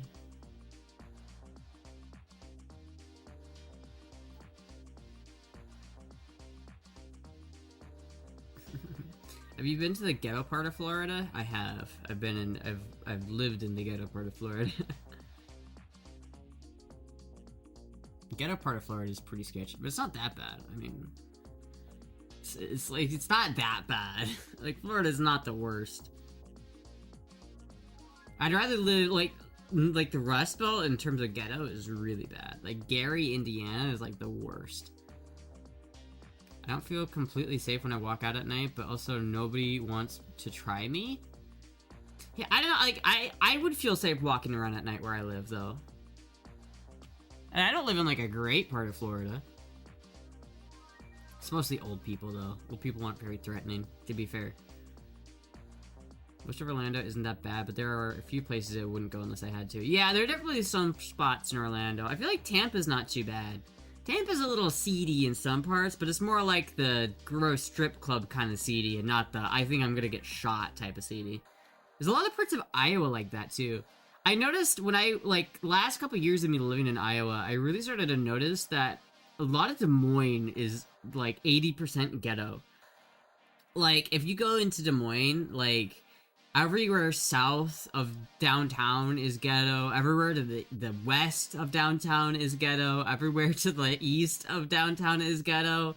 And it's like the only part that's not ghetto is just slightly northeast of downtown Des Moines is like not ghetto. Like, that's when you start to get like the West Des Moines area, the Valley Junction area, the Ankeny. Those are the kind of nicer areas. But literally everywhere else in Des Moines is kind of like shit. Ybor used to be the coolest place too, it's sad. I went to Ybor not too long ago, it wasn't terrible. It was a little sketchy, but it wasn't that sketchy. Like, I didn't feel unsafe walking around Ybor, you know what I mean? Germany did that to themselves, so many Dummkopf. So many Dummkopf. I've had this, like, song of these like seals talking about how fat they are in German stuck in my head, and it's just like been playing non-stop in my head for like 2 days straight, I swear to god. 1, 2, 3, 4. Hüpfe auf den Bauch, denn ich hab... Chat, look at this fucking video. Look at this fucking video, dude. 1, 2, 3, 4. Hüpfe auf den Bauch, denn ich hab Übergewicht. Wait a minute. Do I have my desktop muted? I do. Oh wait, no I don't. Okay. 1, 2, 3, 4. Hüpfe auf den Bauch, denn ich hab Übergewicht. Könnt weniger essen, aber Lust hab ich nicht. Egal was es gibt, ich esse jedes Gericht. Ich glaube nicht an das, was ne Diät mir verspricht. Ich bleib fett. Schmackofatz. Ich bleib fett. 1, 2, 3, 4. Hüpfe auf den Bauch. I've literally just had this stuck in my head. I've had it stuck in my head, dude. It's living there rent free right now, dude. You look like Zelda? Dude, I should do a Zelda cosplay. They should have cast me as Zelda in the new movie. That would have made it a good movie.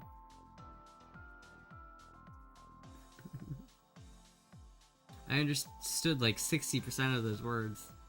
It's basically just like, I like food and I'm fat. Schmuckle fat. Schmuckle fit. Zelda butt. Link! You have to save me, Link!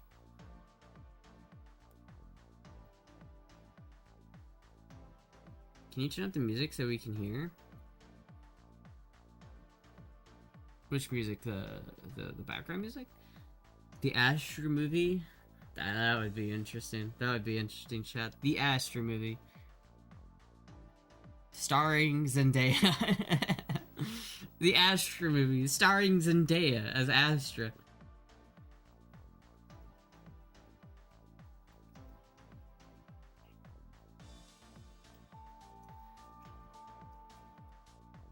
I'm gonna have to replace this cable at this point, Moogie. At a certain point, I'm just gonna have to replace this cable. It's not gonna stack up. Starring Sydney Sweeney. How is your butt? Are you plugged up today? What do you mean? What do you mean by plugged up?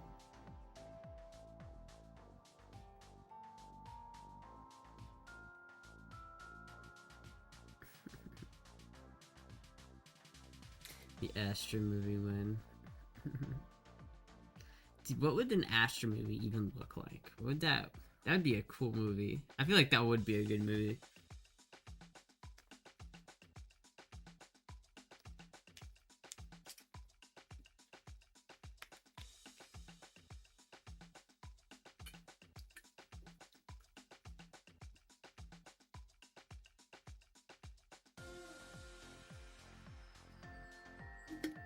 You walk around with a butt plug? I mean, sometimes, but not now.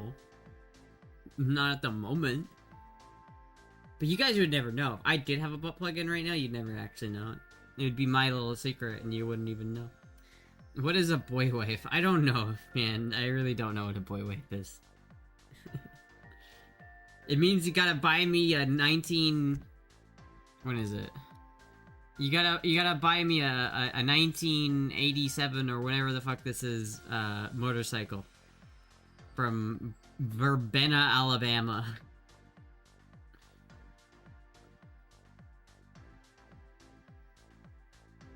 Dude, if I put a new seat on this, put a couple new coats of paint on this fucking thing, dude, it would not be a bad looking bike. I could really fucking make this thing look nice.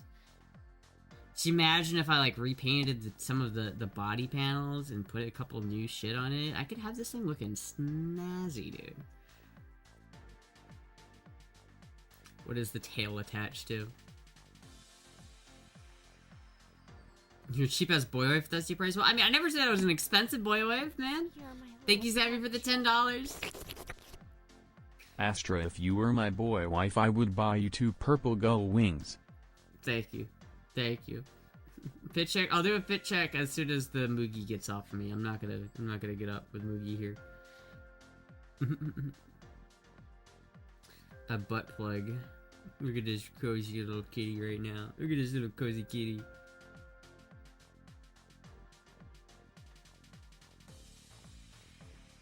Fuck. Hold on. Should we watch a video on the like a what year is this? They don't even say, but I know it's like a 1987, right? Or it's like a 1980, maybe.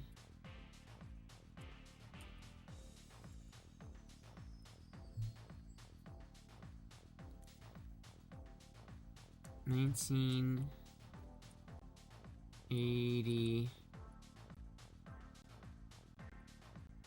Goldwing.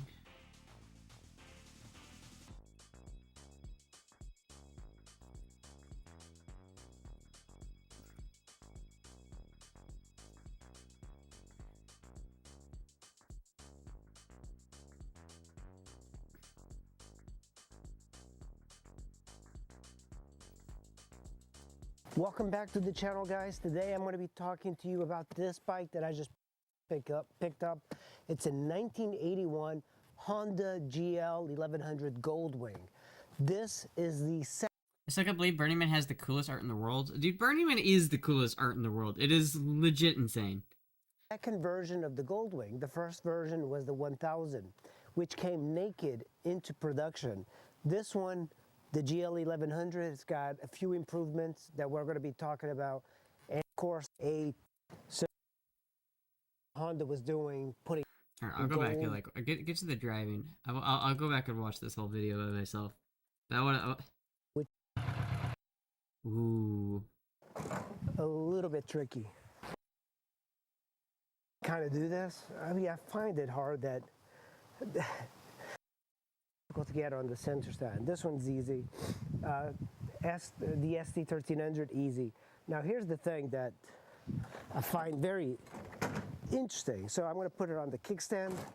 The bike just seems like it wants to fall over, and I've never had this on a bike.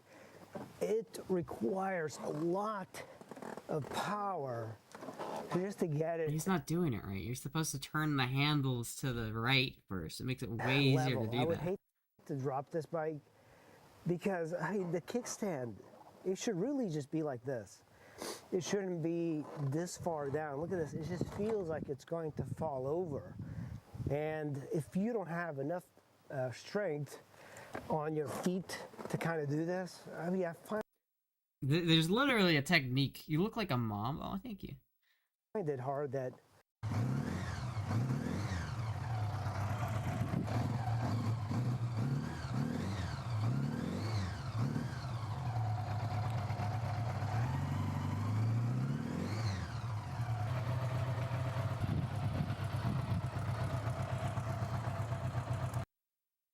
It's just, I'm getting so obsessed with the chat. I'm getting so obsessed.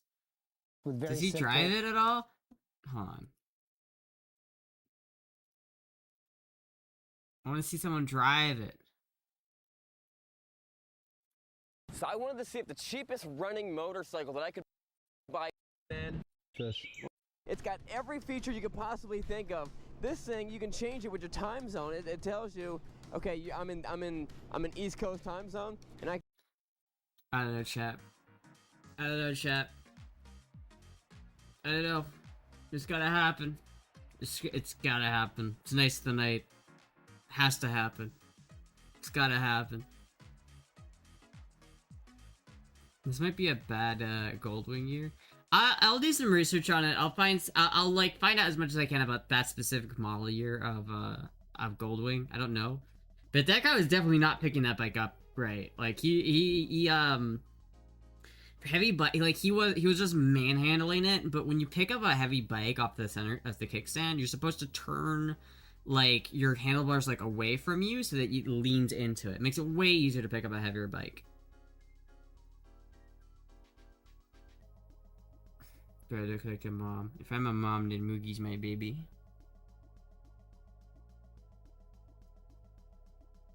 Hi, Moogie.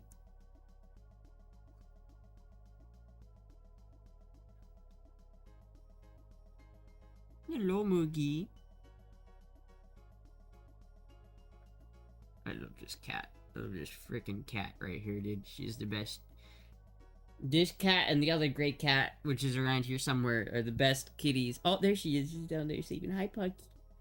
I can just barely see her down there. The best kitties. Queen Moogie and Puck. Is Puck a boy? No, they're both girls. I've never, like, avoided having a boy cat, but I've also never gotten a boy cat. I'm not sure how that worked out, but, like, I've always had, female kitties. Moogie has a brother, that's just like her. He looks just like her. He has the same wobbly syndrome that Moogie has. But he's, like, twice the size of Moogie. Like, genuinely twice the size. Moogie is, like, half as big as her brother. It's kind of insane.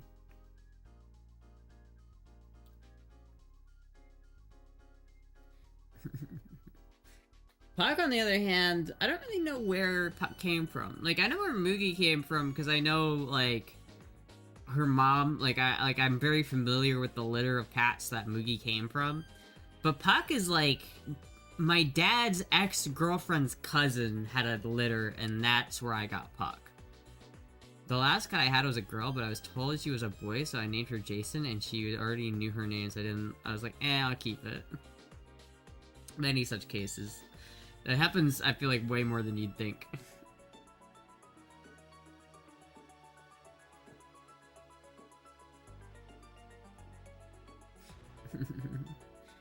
Yeah, I feel like female cats are probably a little bit easier to handle. Like, male cats, when they get into heat, are a little bit more aggressive. They're a little bit more, like, but female cats, when they get in heat, are just, like, a little attention hogs. Like, they just will not stop demanding your attention.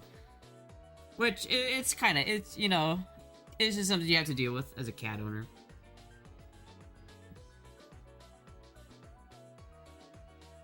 This little kitty right here. But I feel like, especially, even, like, for male cats, if you get them spayed, like, I feel like a lot of, like, the issues that come along with that are pretty much mitigated, no matter what gender your cat is. Like, I feel like after you spay a cat, there's not that much difference between, like, a female and male cat at that point, you know what I mean? And both Moogie and Puck are spayed, so no Moogie babies and no Puck babies. And for as much as I would love to see a kitty litter for either Moogie or Puck, it's not happening. It's no longer possible. Cat.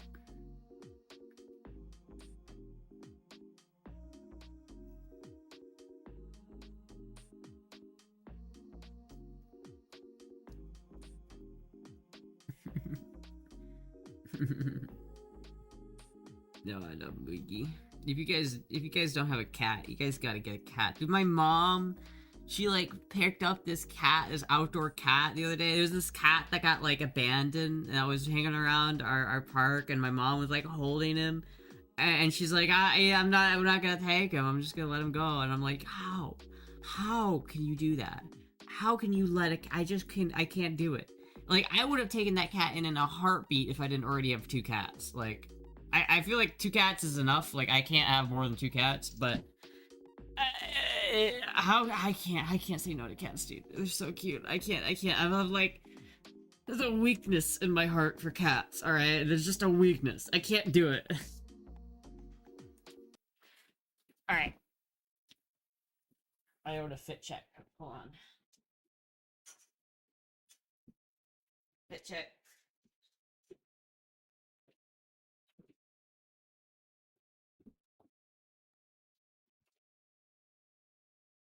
Hey, Moogie.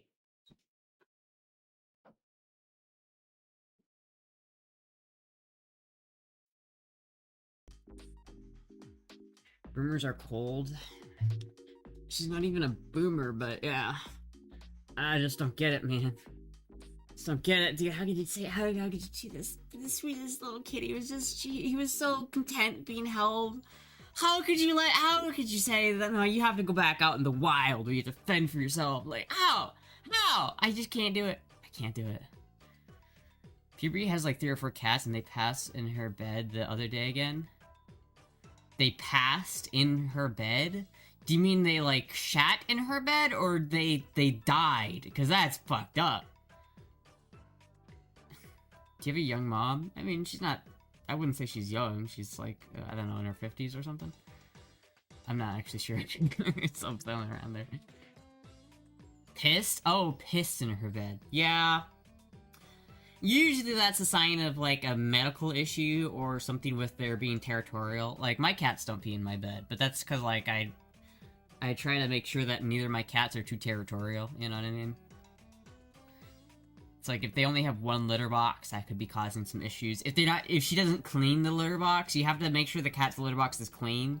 There's nothing worse than a cat owner that has, like, the worst litter box. That's, like, some people don't do their litter, like, ever, and it's just so sad. It's like when the cat has to walk on, like, caked, baked on cat piss litter, and it's just like, dude, just do the litter. Just do the litter. It's not that hard. If you don't do the litter, your whole house is gonna smell like cat piss if you don't do it, and it's gonna make your cat miserable, and it's gonna make you miserable. If you have a cat, do their goddamn litter. Pass and piss is a big difference. Yeah, that is a big fucking difference there, dude. Oh, that's a huge difference.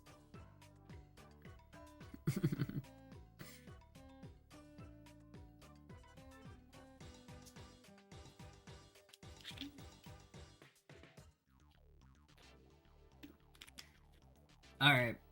I think I'm hungry. I'm too hungry. I gotta go make some food, chat. I'm gonna go make some food. I will be live again tomorrow. What else? Goldwing. Alright, chat, I'll see you guys tomorrow. Goodbye! It's awesome, by the way, thank you so much everyone who donated. Like, thank you so much. Like, seriously, from the bottom of my heart, thank you so much. Anyway, goodbye!